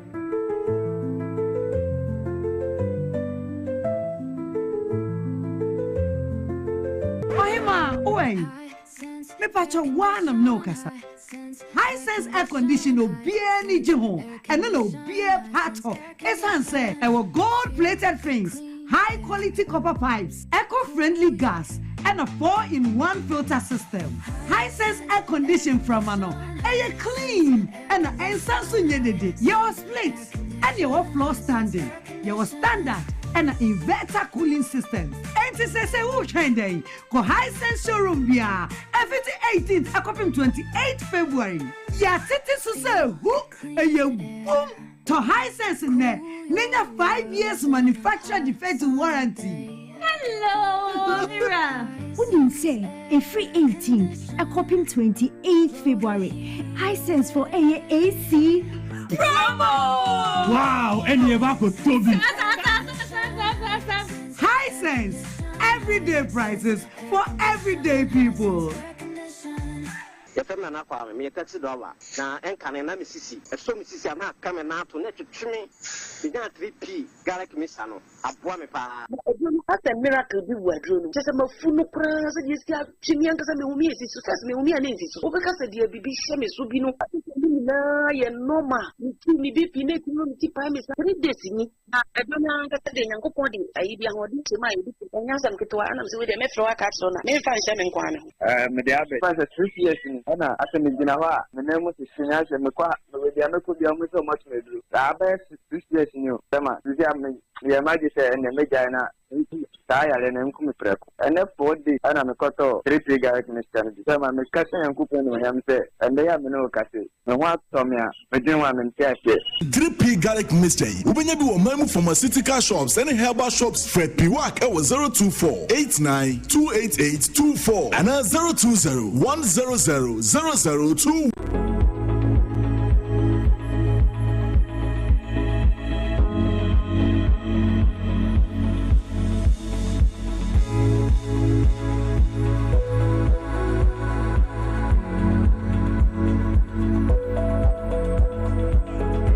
Mr. Bawura Gbozo Herbal Clinic.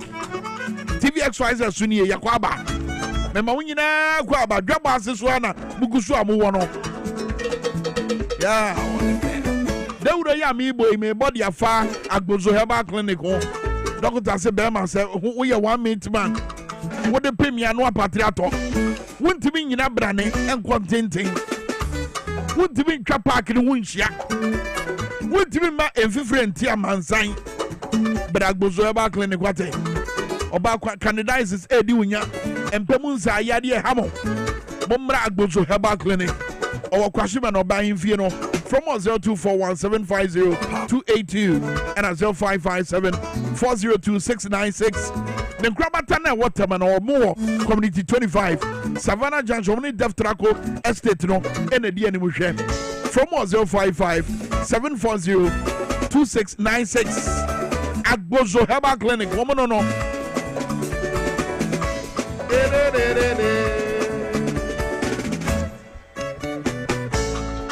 Well, more many more Tenasiano Pay, Emmanuel Salam, Azubila, Executive Secretary Adam GH, and Afeso Alaji Abdullah Sakara, member of the NDC Communications team.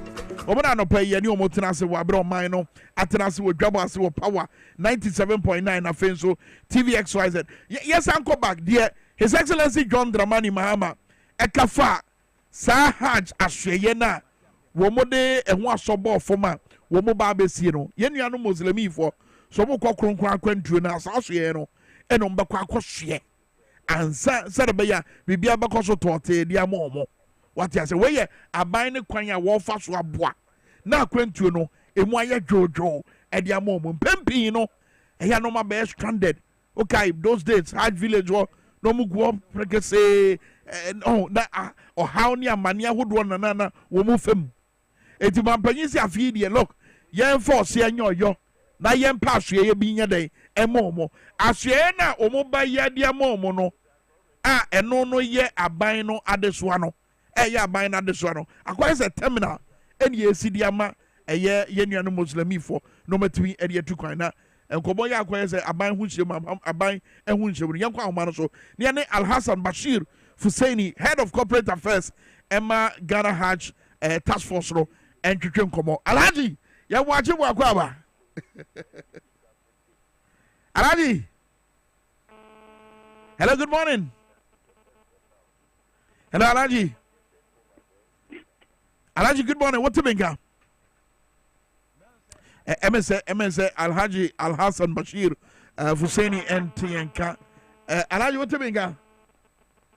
Mediatum one zone to Minkah. Alhaji, what to Minkah? Okay, yan working lines, you know, said about ya. You bet me the Alhaji about coming about. In the meantime, Yentie, His Excellency John Dramani Mahama, Wabra no de Sanchez Chimuno, to Gra Ediafa, Enquiry and Wabra, yes, Yasiano.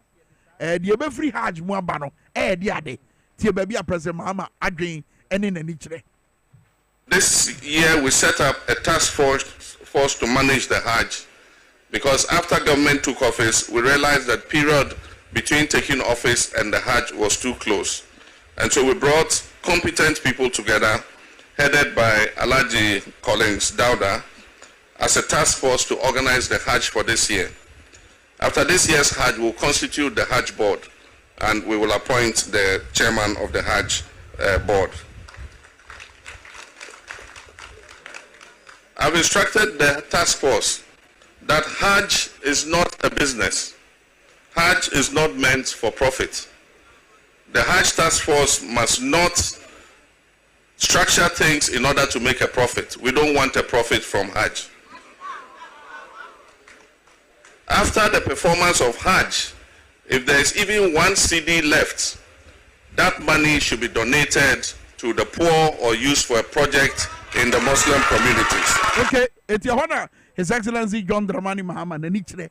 Wabra ede mwa we ma yenuanum muslimi fo ye kwa omano so na ye ne Al Hassan Alhaji Al Hassan Bashir Fusaini and twetwe nkomo head of corporate affairs Emma Ghana Hajj task force. Alhaji ye mo ache mo akwa ba. Masa mo ji so fo nyina. Etiefo ni ahwefo nyina ejo so ye ne uhia ya chepa. Alhaji, let me take advantage and say congratulations on your appointment. Thank you. And that direct appointments are set by the invitation by the chairman and the task force to come and help with the effort. That's right. But that's right. Very welcome engagement. That's right. Well, come on about Hajj Asye, no, I can Indian say Hajj village, Anantia Mia Bedru Babia, Babe say, Babe CBB, to say terminal, Ediama, Yeniano Muslimi for Wabro Moko Mokron, Aquentium. This whole debate about Aban who's saying the woman, I ain't found out home. Oh, Masa, the Mama was a big blessing to the religious community in Ghana. We can say just in a particular group, I am President Mama was a huge blessing to this nation and to the various religious denominations. But we say Christian community are almost very viable to support the mama and some woman and yes. So the similar thing was this thing that as part of his vision to help promote the welfare of Ghanaians, inclusive of Muslims. We father under his words that Professor Levision has been embraced by the Ghana Airport authorities. That's right. That project any direct Aban project. Mitsubishi said, if you say they are using the taxpayers' money. And either a total misunderstanding of the issues involved or born out of mischief. Mitsubishi said leading members of the MPP, including Honorable Alas and Tampli. Yeah. Yes, Omuka Kat Sambia, and Yanucre. But no, for instance, you say Ghana Airport Company Limited. Abanya Juma. So yet na Abanya Juma, warrior Juma, our basic Bisano, and yet Abanya Hune womb. I mean, how's that possible? You see, not differentiation, sir. Consolidated fund, and in the year, there are governments. Okay. That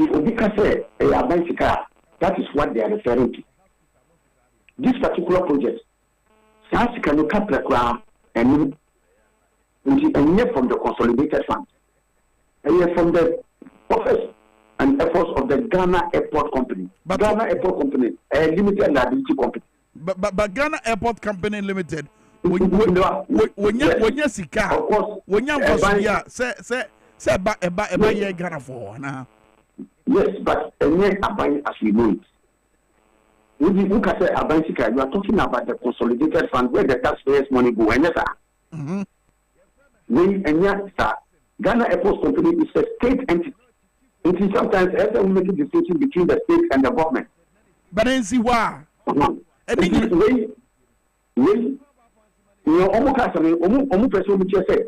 money has been used to fund that project. And you are not correct.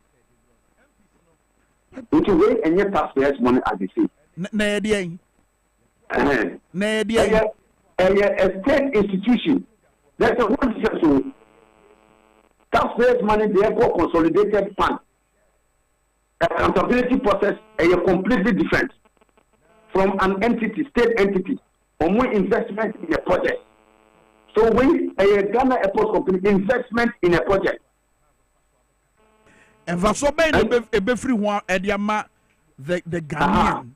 Ghana Airport Company Limited, this Edumano on his behalf. Ghana Airport Company, or making profit, they declare dividends to government. And yes, true. So this is a project they hope to make profit and pay dividends to government as part of the So when and get money from the consolidated fund where you don't expect to make profit or returns and pay to because bicycle.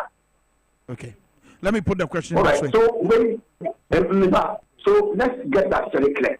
Okay. In fact, at the sword cutting ceremony, the CEO of the Ghana Airport Company, Madam Oyoba,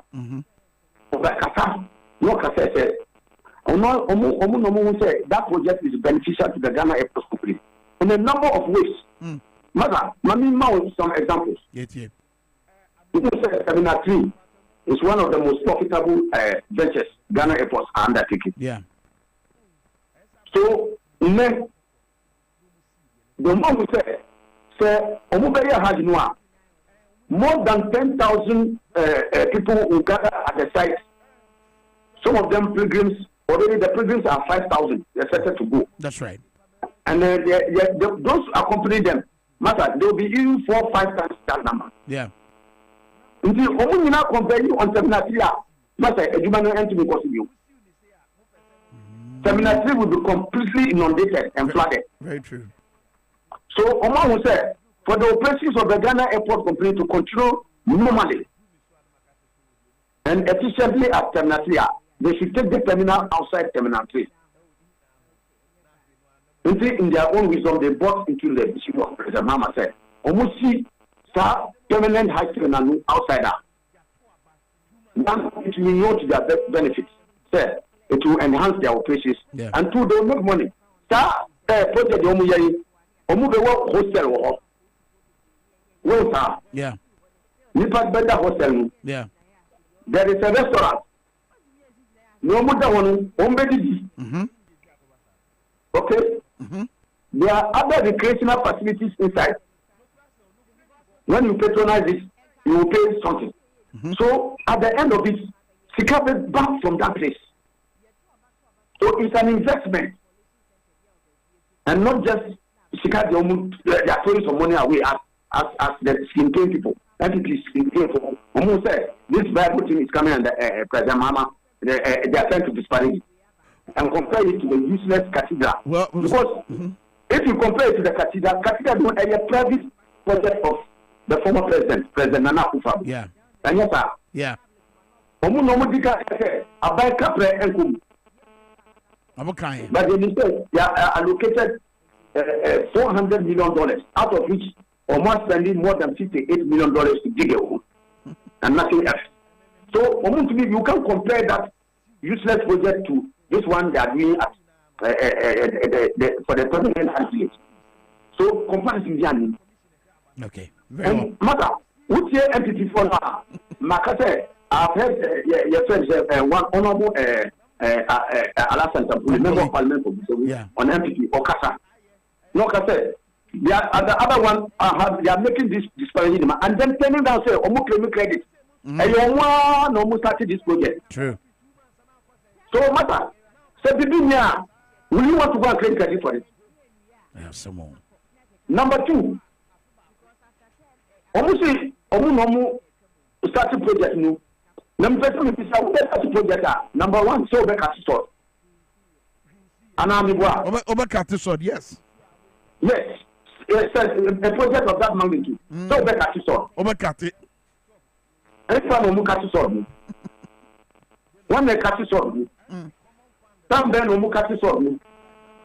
Who were the personalities at the place? Which media houses were invited to witness the catching of the sword? Because when you put me in would die, one catcher will private room. You can't catch a sword in your room. It is a public event. And that's so they should tell us when they cut the sword, who cut the sword? Where was the sword cut? Where were the personalities at that location? Which media houses were present? Interesting. Well, next is Fasudia Wahono and Wakache and Honorable we cry and your command and command a chimu trying be a Medo Ase no brand no adagia when you might not pay. No, I don't people say. On what controls are Ghanaians, I will say. Omuntu nkan nukre nukre kan use of the above. Nti sabata omu ya Ghanaians had humiliating defeat among in the last elections.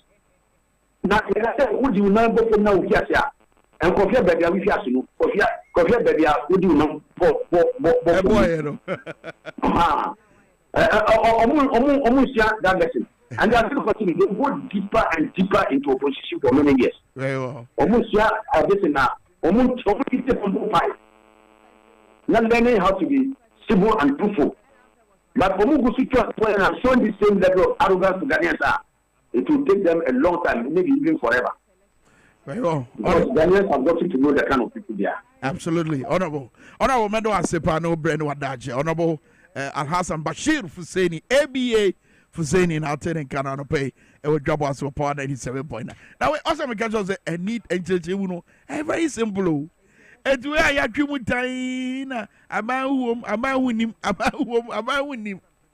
The who woman at the end you been free home. Okay, granted, a state-owned entity and a project way. Well, thankfully, Zion items on Yamin Chadia, or also holy pilgrimage. Why ever brody say why how many times? Oh when you're young. Minimum papa and I feel obey on. Oh inshallah no next year inshallah. Next year inshallah. Good. Say time. Yeah, time. And prayer idea that very day or that very month. We be as wow. Until we are ready. Physically, psychologically, and son away. What to whom I'm Wabra memoir the brainy war. Magana Fontiasia the need for Sa His Excellency John Mahama, Edia Sokobo, a ball for Ghana Airport Company Limited, and a babe. A didn't here. Didn't hear he say Ghana no. Adam's GH Swaba. Didn't hear here and he say Ghana no. Ihan Pibo. Yeah. Baby, I always see. Ye dear one thing, ye answer na a Jumana, enya de ebe den ebe yi ehia mpaibo on cathedral na ye ka ho asem no ni ehia na ya de ehia obi anka say ase jomo ama ekọ clergy eni omo ko bompai asofo ina eba mu ebe den o kai say ye omo mpin dada kufo ọkọ akosombo dam efe mi say akosombo dam ekọ bompai say ye pensuo ama or they are soft for them kugu exactly ekọ bompai yes several dimension top exactly nti ehuhia wabra ne enim se ye de afidie be ka ho beboa ehuhia nti ye yensa no to nchen ne de awon de to nchen a omanpeni che say ye hia den empaibo okay na muslim for no kwa over 5,000 people and you expect on this year that's right calculate 5,000 each person etua 62,000 Ghana cedis yeah check it now the revenue Muslims for now omoko pilgrimage omodeko but me we say Muslim you know o kwa untimi nko odi aden odi aban na de den e de uko no but question is at the end Ghana for a state owned entity sure Ghana Airport Company Limited sure eba besi sa asue no e de ama ye nuano Muslim for sure at the end na ye benya free that project no one money scare free mo and I was saying the mo ye say ye be must like there will be shops gym centers recreational centers event centers you know who that's the plan and the building plan on more into HSA this time around I'm up for Fitamale and all other places no ever be gada ha no gada ha me hwe ye mama abroa already 85 years now order body for 3 days just because say opeso too quiet abroa wo 20 count wow order bonting I'm up for that bonting wo de kete me mama ko Hajj in 2018 kete or the kete da bonting inti ma hu I'm up for ya ye mama mu omo da bonting at old age that time no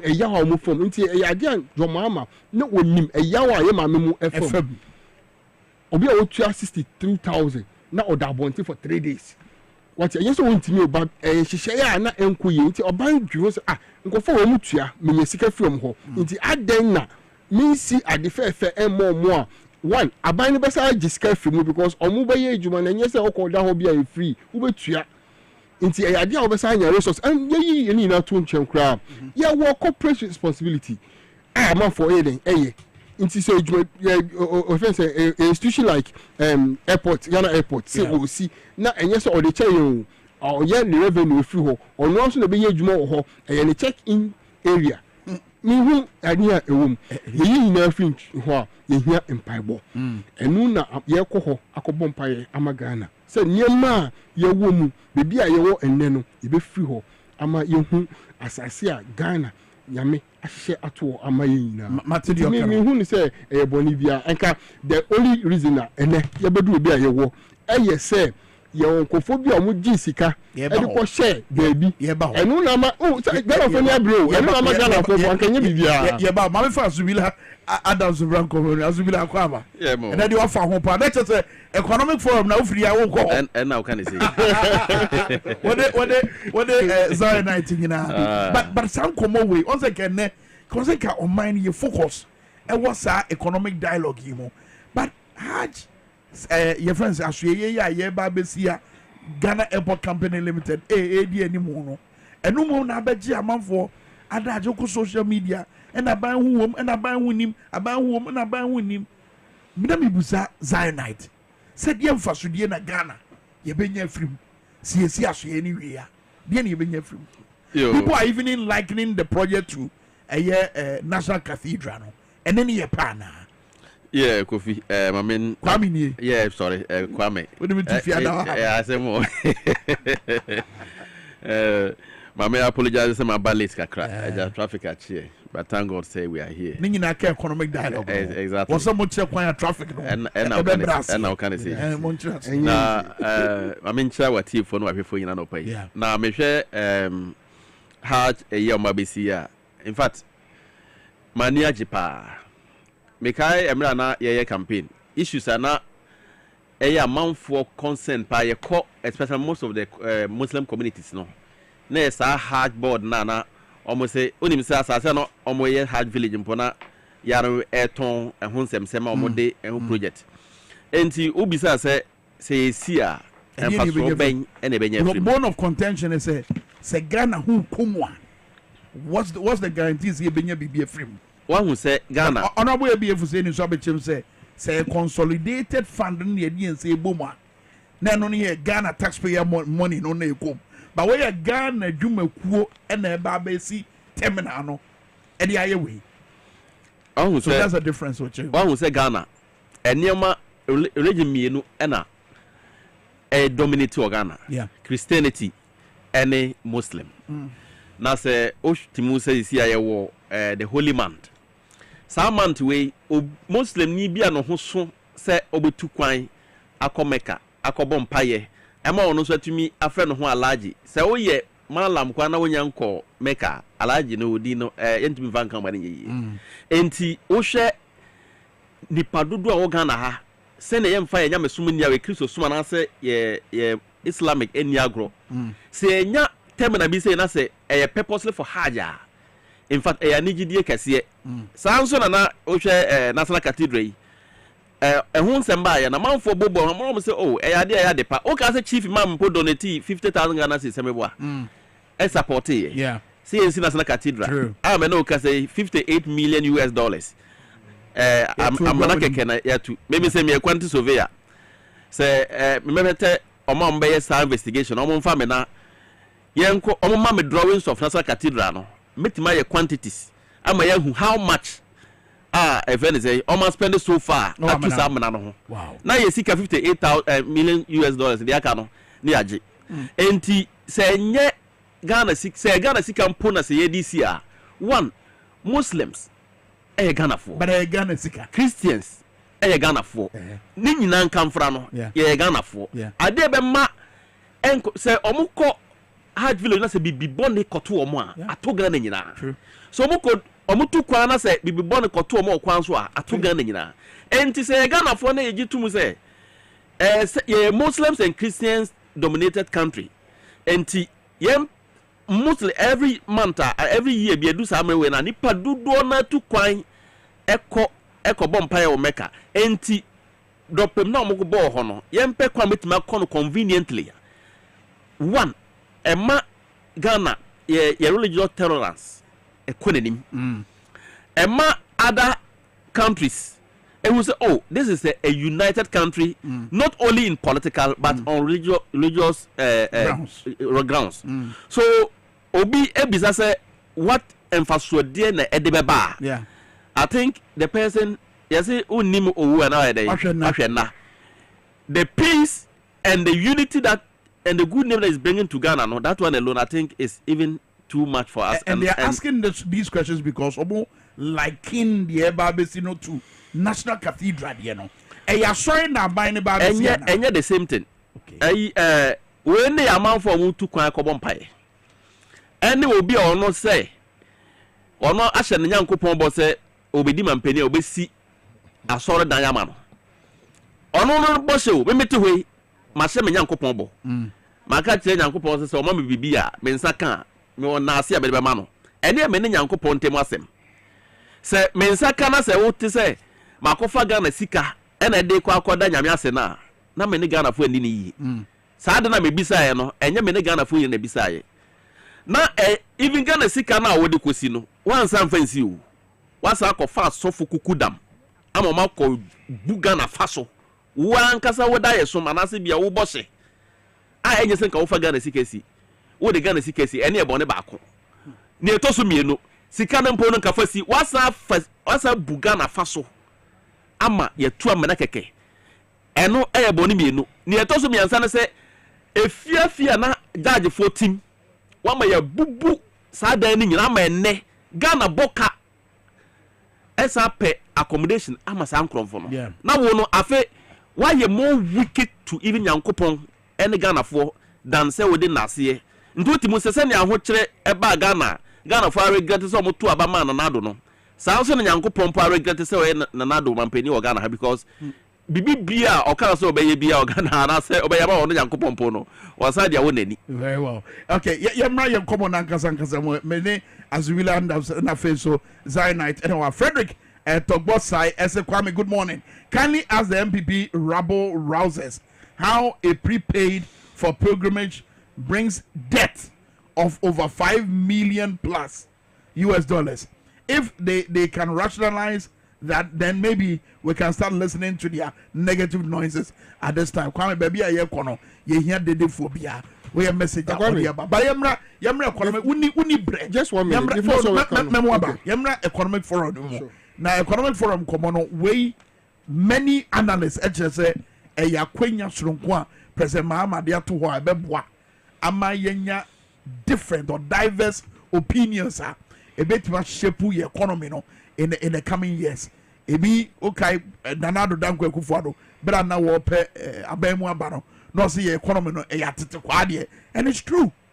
Ye the ejina so ede ye sika sem no e twam dane dan nyina ye depend on e normal ye crefree amanone ansa ye timi dia boy ho bra eti eto aye gye bosia aye bo ene ekwan aye fa so bo bosia no bra ne anamontuo ban ne betimi e dia toto akwan mu se de be ya bibia betimi agina ye na ne effect na be se ye see de wa hoden inflation aba from eno ne nkoma amafo expect say e be koso ba be chance every was night we about 1 minute dealing with issues here we say Hajj asemi aye ka ho asem last year omo ko Hajj no MVP aban no ejomo 75,000 per head Emma John Dramani Mahama eban within this year now what is so about 62,000 na yen hwa de bi so far calculator no any economic down of Gambia ni the entire ko honum say Ghana economy na ni bi ni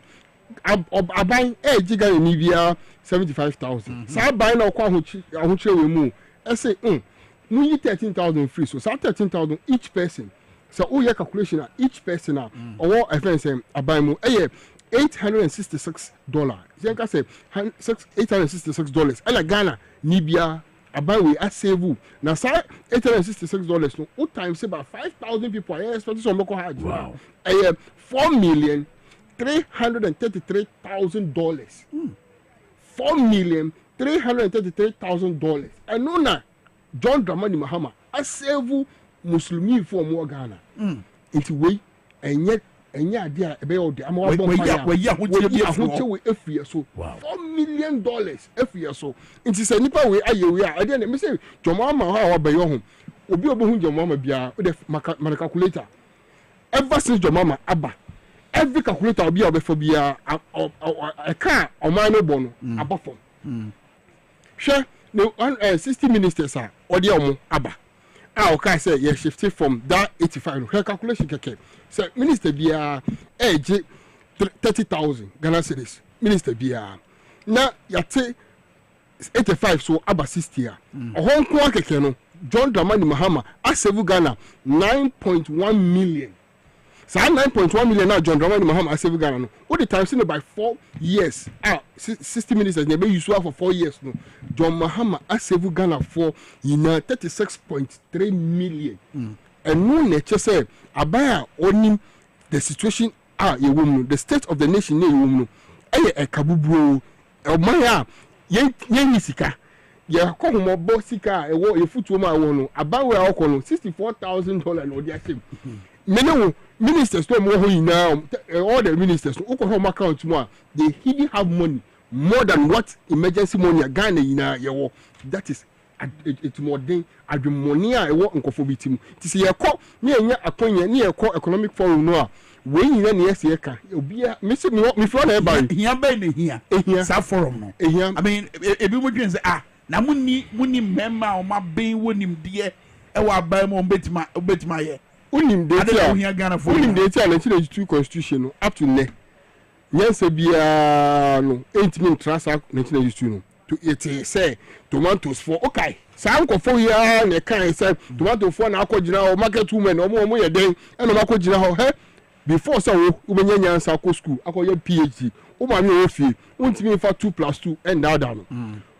mi ma mi o ton bidie onim say onya bidie full loader before so be to wi no nim infaso o be den o benya free ho onim sika o de be show any sika o de be ntanya wo na o be chem they have knowledge and knowledge no enya school knowledge no enya certificate knowledge ni ye day to day activities say about perfection and am tank of obi obeba no me say me ko ho and ho na me free answer na me ba ha ama for ko ho people have zero. I'm not for say yes. Omo GDA or John Dramani Mahama. Eroka people are people best. Oh yeah. Through all walks of life. All walks of life.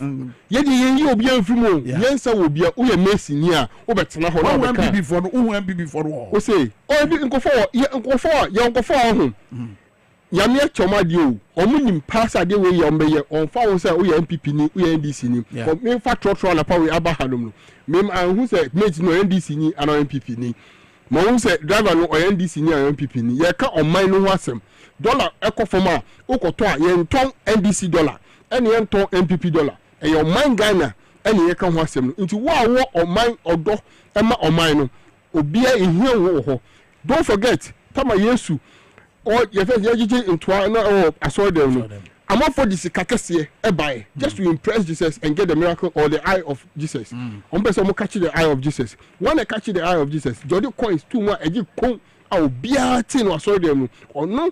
Me they count a column for more. Why shall wow tell me mate you know? Yes, I be a wow team. I do much a debut and media mono and no now bet me a can or what you bet true and no yeah into be piano. Here say because this is the timer. Before now I share move for 8 years no. A year I will move for 8 years no. Nindia I will move a babia do I won't be no. This is the time for you to go and talk out and people will listen to you and make sure say you are from Ghana. Look, Ghana need reset. Reset in account. This is the beginning of the reset. Baby a Ghana yaku no. A car a Ghana no. The true state of the nation now, John Mahama Koyan no. I'm telling you for a fact, no on person be somebody Otis Obeka say if it be crime scene. Baby about to a crime scene. And you say, ya bob bro, you dig Ghana bro. To the extent say your man penya or no man the baba ejuma. The baba every office on no. What means say nyema wo ho including the mat of the office. And it's your idea na won ko fo bitimu. Now this is the time Ghana for any voice and they will speak and I'm sure say by the end of the 4 years of John Dramani Mahama Enyano, Ghana will become the Ghana that we all want to see. All right. As we like we do analysis you move into the specifics. It be say e dey na be said be ya kwai mefobio.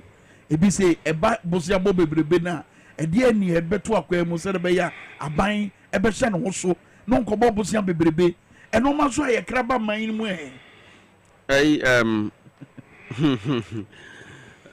Kwame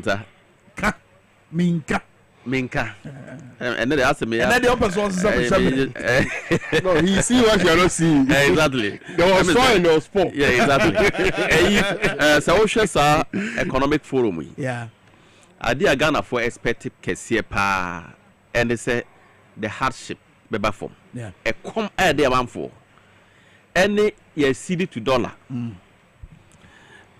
any inflation ye can inflation let's say 2024 brodo ani bia na e tono e bia 10 cedis and 2025 and e be tono zana to adwa be sif and wa for brodo ama o ta di brodo ni ko ba and the mama say me was susum the mama say me ka so fizu sum enti sa inflation is an we no yeah and na say economic forum no timi ko die hu abobo na wo hwe ya no me amafura ba mo edede no omunya abotru omo say Ghana ena John Dramani Mahama abaso baba ye ni for 8 years omo say omo yi ena JM eba abaye ni omo ka manu ntum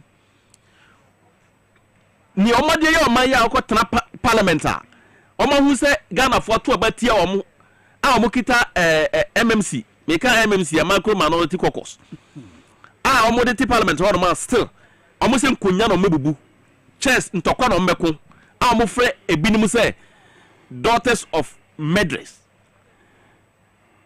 uhwe omawe mu omampene wa kum Ghana for pa nanado the nipa wa kum Ghana for pa wa de come says okay or the come ena huchre any hospitals amanfo kwa mo nyampa na amanfo mo di ahuchre any okom ewu Ghana ha e nanado amamu mu esen omampeni bia wo Africa enti e kan nipa wa ya medra awa kum nipa just say Ghana for su medra de ano hye me so Ghana hana bondholders. What some Russian if you move cancer semna yet ya near condemn. Okay, menu shoe. Okay, you're too nice. Okay, to what I'm training sign. Now, share yet your my way. Share near my course under these people, their regime. Old men, a cook form with them born. Omusika ko sie se omfa enhwe omsa mo yare bebra fam awu entena me use sa word now say me use na me ye free mo but kwasem omama nipa awu wo Ghana ha under Nana Akufo-Addo omode petition command no pon man ose wo no they will not that all the bondholders should feel free. They are not going to do any haircut on bonds. No one Ghana ha now we have a president that you can see that everything is resetting. There is a leader in the country. Senana Obi officer Omani free for all, so you can see, say, those who are NDC members are even very careful. Those who have taken appointment may catch you and say, Omutu ewo jem esen me no wa yenya appointment. Uni be because send your man penin John Dramani Mahama edna ni esin appointees so. Okay, at 31st month we. One declare asset or can say you are likely to lose your he will revoke your appointment. So send your word in a sin appointment so when your appointment John Dramani Mahama abemu and na what when you now to so how less mistake you will fight. How do you see these things reflect in forum now? Very good. That is what I'm telling you. Yeah. So now there will be financial discipline. It will minimize corruption at all government agencies. Here. Very good. Ebema among for who say, oh, down this country, when you are going to do business, you don't need to go and pay seat for chair for seat near the president before you meet him to discuss anything. Oh, you mean the cash for seat? Cash for seat, sorry.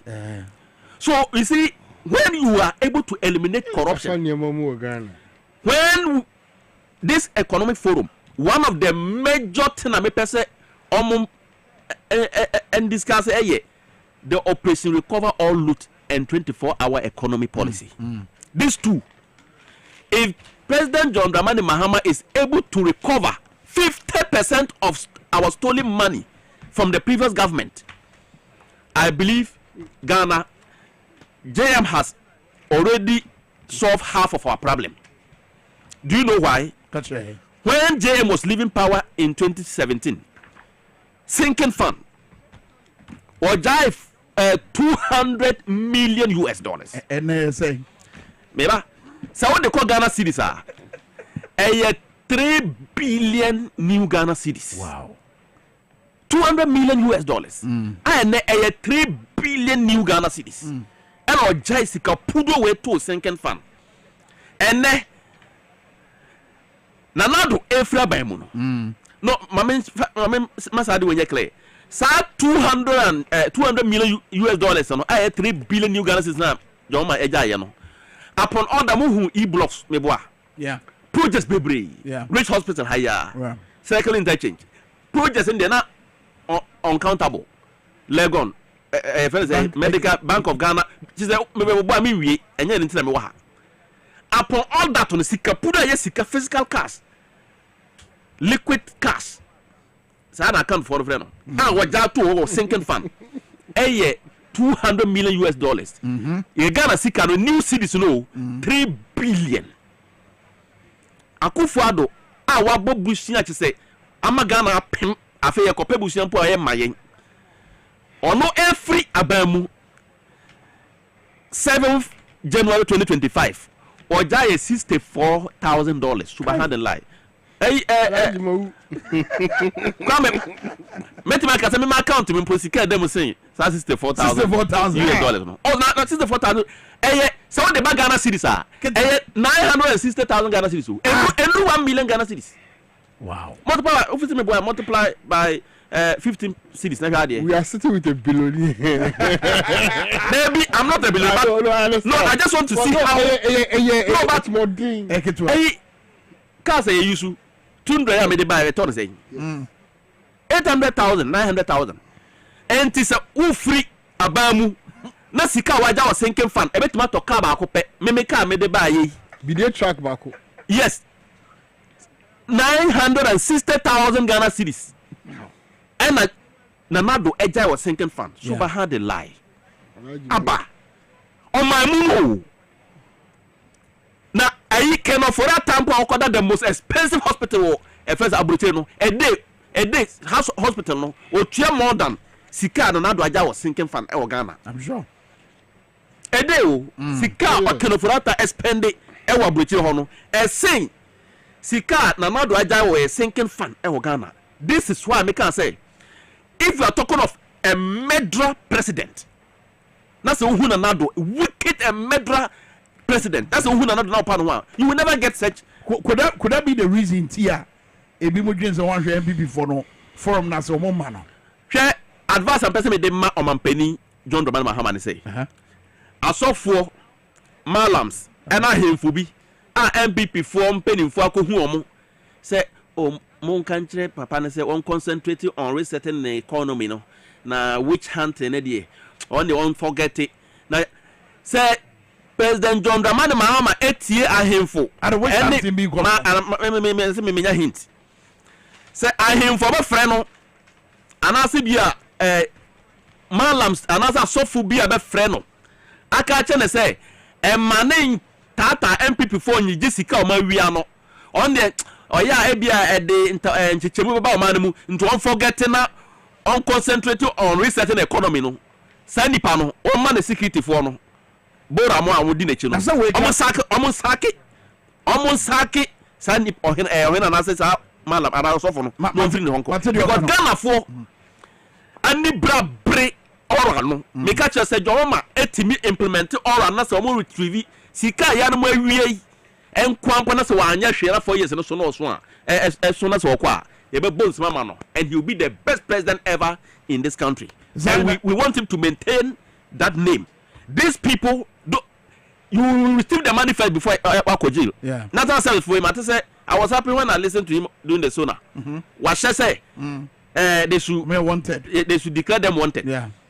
Ye chena me pa cho ye mpese ye te say Oma betua sika no enti edi wotua sika na wie yaje okay sika na wo wie no nka interest keda account abia nka interest be paale adu sei enti eno no fakoda enfiase for 10 years yaje sika no eno fakodam se na be ya appointees na ono appointu omo ene no obi enye sa mistake ni biem emfa Ghana emfa to chacha.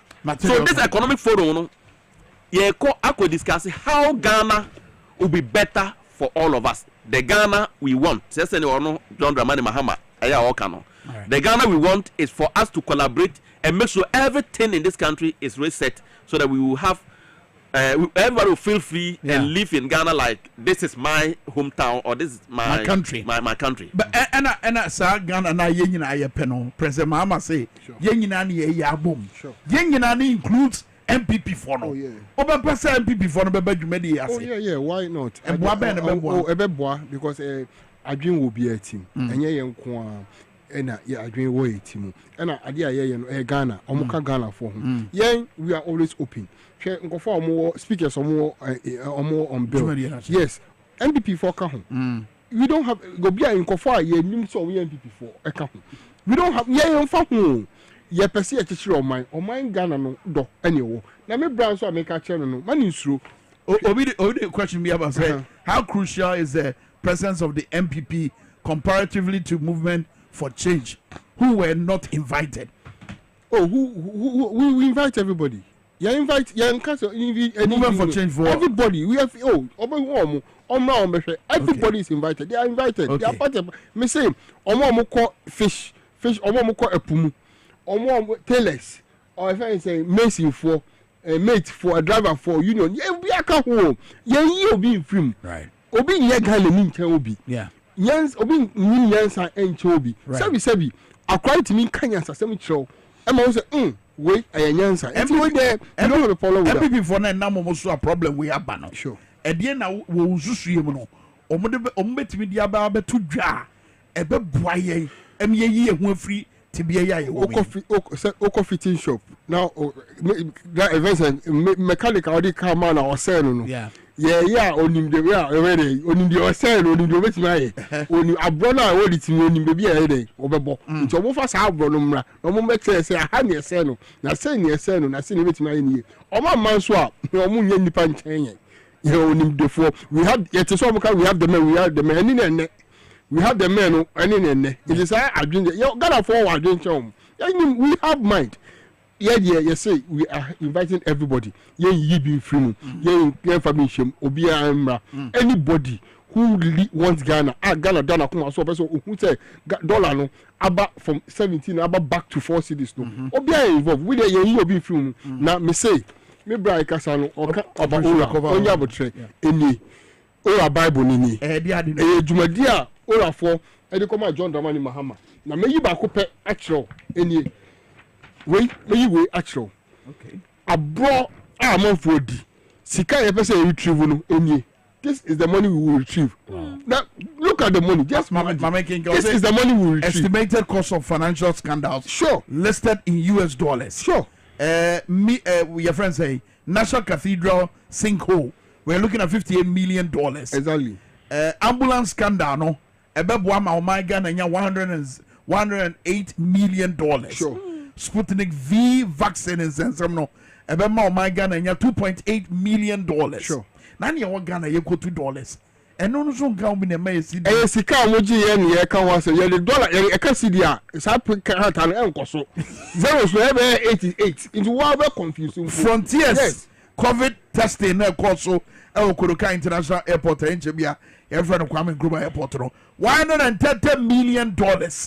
Bank of Ghana headquarters sikadie sikaseye sikashie e koso so we're talking about $222.7 million, $222.7. Sure. Right? And I think so, yes, Palugu Dam also. I mean, all round up at $12 million. Sure. Yeah, Palugu Dam. That's right. About me as a signature project. Oh, mine in the north now. I like that. And all African games in San also 29.5 million. It took carry no boom. Nina okay we na boom. Catch it. It's 18,441,866,237. The dollars. Now the sense can about city mu. And see the whole US. And see the whole US. Me say operation recover all loot no home. John Dramani Mahama akuma so adie because enkophobia kungana. When you went through her, Abayina Abano, any John Mahama Abay Ebe Bayano, Ghana Abobosia 120 billion. Yeah, true. And then state of the nation, John Mahama Ekano, Ghana Abobosia 721 billion. Boss, minus 721 from 120,000 and see the difference. SA 600. It is 600 billion. And yet the Eka and no a can't MPP the beto. Yes, apart from 600 MPP AG free your home. Taxes MPP AG free your home. You know, Bosia was a Baba Kaholo. Hey, some way I can watch him. Wow. This is the state of the nation. Until your mama say, I am not here to lament because your mama, I'm not going to lament your home. There's a crowd, change almost all lament. No, Me say, your mama crouchy by force. Upon Chenua and you only 10. Me say, what my telling poor I some way. No, and you are a woman. What you was Ghana is in a crime scene. Me say Ghana phone you better massive. So Omunya GD, a tune of food because I come on to a more home. A chima be bread. Na young pony a brain, a chima. State captures, huh? Where just a you, ya state capture, Nankasa, Ube Johnny. This is the road. State capture. Hey, come to me. Maybe I come to me here. Obiti me talk. Abai nipa ti me talk. As I say, 45,000 Ghana cedis. But how do you? No, me come to me. Cantonment, okay. Say Abai, yes, 45,000 Ghana cedis. Abai say. Abai says what cantonment? And an auto biscuit. Wow. 45,000 Ghana cedis. And a yato. Eti ushe adin boy o mutim. Then you realize the rot in the system. It is a John Dramani Mahama say, or the like Nevim, Nevim be a air katashisha. And not just say, even ye call for John Dramani Mahama say on Mumba Buano. No. What they can catch you? Yeah. We are fit, obey fit. We are fit, obey fit. It's what John Dramani Mahama, I'm more opportunity. No. Now you fit, or better fit. That is what John Dramani Mahama I stand for. There's 4 years no research or say obian sacrifice. This is the time to sacrifice. Or say you took choir all the ministers ni appointees or to choir. As a chief of staff for in crowd just a to choir, which means kotrano kobu akunta chare say akuntu amikwe ehun here and for so say because now we don't have any money. Yeni sika. For girlfriend to quite exactly. Yeni sika. Yeah. Why? Me say o share any over note now. Omo prepare now home. Na abaye juma e friends e ku bi e tu kwan. Staffs any ko for audio mo ticket e ko akonso no 320 people. Wow. And then also the whole nation akọ. Omo ko day. And those people are being paid per diem. And only last 7 days every single day be a 2 amoka. It's the waste no too much. It's not your woman say, you be chum, convenient you be chum, adentia, on him say, waste no, so see waste now. Sand taxes no, and hey, waste no, and the so he has to make sure say, it's me, go far, your mama, appoint your mom, mobile, unidentia, unye free. I'm off for near high, I'm off for near B, I'm off for TSM. Omofonia break into won't get this mistake. You better down 20 because I come to Obia no already so no connection because they say I know Bagana people are suffering. Shall I say a party head office? Yeah. You see and it's the state of the nation. A Juma ho. And you be a Juma ho. I'm off for brace. You're Juma for 8 years. This is our time because hope has come. It's a young one. No, we know you a hope. It's a forum now, so much baby. A human be free. Youth development and empowerment. A journalism. Okay. That is why we created that particular one. Any day a rural policy. A rural policy. They say he want to support businesses yearly, and every year 10,000 youth will be supported. Where the physical cash, youth know. See that. We say, I mean, Abambia or Sikabia or the Mabuno, and Momo de Coche Jumase. At the end of my way, youth development and empowerment ministry. Yes, that is it. And also say, Pepper, this is a policy directed to the youth. It's before everybody, and you say, oh, you have business. No. Running and one more tax. The tax is every year make sure 10,000 people are being brought on board on a Jumora policy. Second one, every year they are saying 2,000 proposals. What about proposal? Business entrepreneurs now more. You bring 2,000 proposals. Nipa baku 2,000 will be giving money, training, and mentorship. Again now here, people need to bring that idea that on board. And John Dramani Mahama is ready for you. As I say, 1 million coders. Right now, the world is an ICT world. Me na kra any me WhatsApp video call. Oh yes, me na me WhatsApp video call. You show me now oh yes. Yeah. The world has come to stay. And now, technology rules everything. John Dramani Mahama, I say he will train 1 million coders. That is the big vision. And you know, see Accra Digital Center, just because of the drive of technology. John Dramani Mahama Eba Ejumora. Don't forget the Women's Bank now, John Mahama. Okay, instead of the nation, John Mahama Numa Sam Yekan or Hanu. John Mahama Pepper or person or the businesses. And don't forget agribusiness. Or the other. Just say the youth know go for a farm. Come on, time by Breno. See, in these 4 years, every year I'm a Ghana for. Out there, no. Don't expect appointment or anything. There is a big vast for business. Everybody should go to business. 1 year appointment, go to the business world. But before you do it, make sure you are not going to incriminate John Dramani Mahama because or no I don't part or the other say mobunu yenye juma or mausika say do you will make money out of it. This is the time for the youth to go into agriculture and make sure we empower ourselves. Azubila, yes. Yeah, me. Medical car say, you concentrate on oral half of your economic program as well. $18 billion.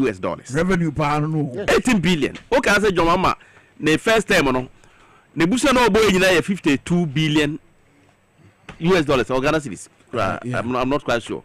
And our the year development who you now I $200 million US dollars. It was sinking for another by the year or just $4,000. And then for now say what I expect a 24-hour economy how and when they are going to start it. Timelines of the 24-hour economy policy. Any other policies? Any other policies? Yeah. Ushe timeline. Youth, send your man for any break. We just want changes and resetting of this country as quick as possible. And the young IMF. One, say to me, we previous $18 billion US dollars. Now we prevent it. Appointees are almost what we see not to steal again now. Meaning we have killed corruption. That one alone. If Ghana is able to eradicate corruption, or even not eradicate, because corruption is an institution. If we are not able to, if we are not able to eradicate and we are able to minimize corruption, let me choose my words carefully. If we are able to minimize corruption through some of these strictness, I think Ghana, our economy and everything will be reset and we will go far. Look at this $400 million US dollars for Agenda 111. And not even a single hospital that you and I can go there today to take injection. What to $400 million US dollars actually? I still have Nipa Bakumpo and Kwaja Yarasa Honum. And people are dying every day. But my mama another shocker. Yene Ashanti Regional Minister Ekasa Ansana Oba was say a year swami interchange, you know. Oma peja pillars yes you know. A project omo ya oman pe hu sikanto. Etiene abe abina de swa also ko peska edebeye. Enye hon kwa most of the project ofa takrade kwai ufra ko takrade a. In engineer will be a can a friend cut and fill. Me two amena na mayi ewia wo ho no free hono ma. Na ma ko twa bebe be den abe kata so ma rampa so.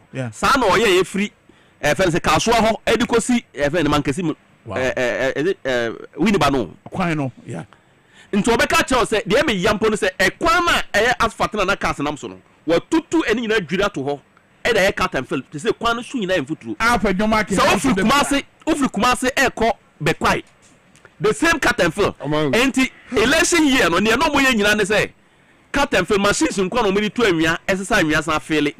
No one catch say they are on the route or the project the route is ongoing. What I will call let's say me am a quantity surveyor and a qualified engineer. Sa Agenda 111 project with $400 million US dollars, you know. I will expect government to set expert of our caliber so that we will pick each project drawings, visit the site and take actual work done, look at the progress of work and quantify how much has gone to each project from what do you call the site preparation to foundation to substructure and superstructure to roofing or decking or any other stage of building Edrubiano. We should be able to quantify all these things so that we know how much so far has been spent on the Agenda 111. The remaining money, bring it or you face the jail sentence. We must reset this country for all of us to enjoy staying in Ghana. A year forum when you send them common a best and me assures you better Zionite in Ghana or forum Nasi. Kaisa TVS wise the Dwabo live Basabre Nicholas Icard or day a year power mid morning Ebramo radio so power 97.9. Yabasa Shatra Yami Yadma Midiani Kwame Minkah. When you say a prayer, say one for all of us.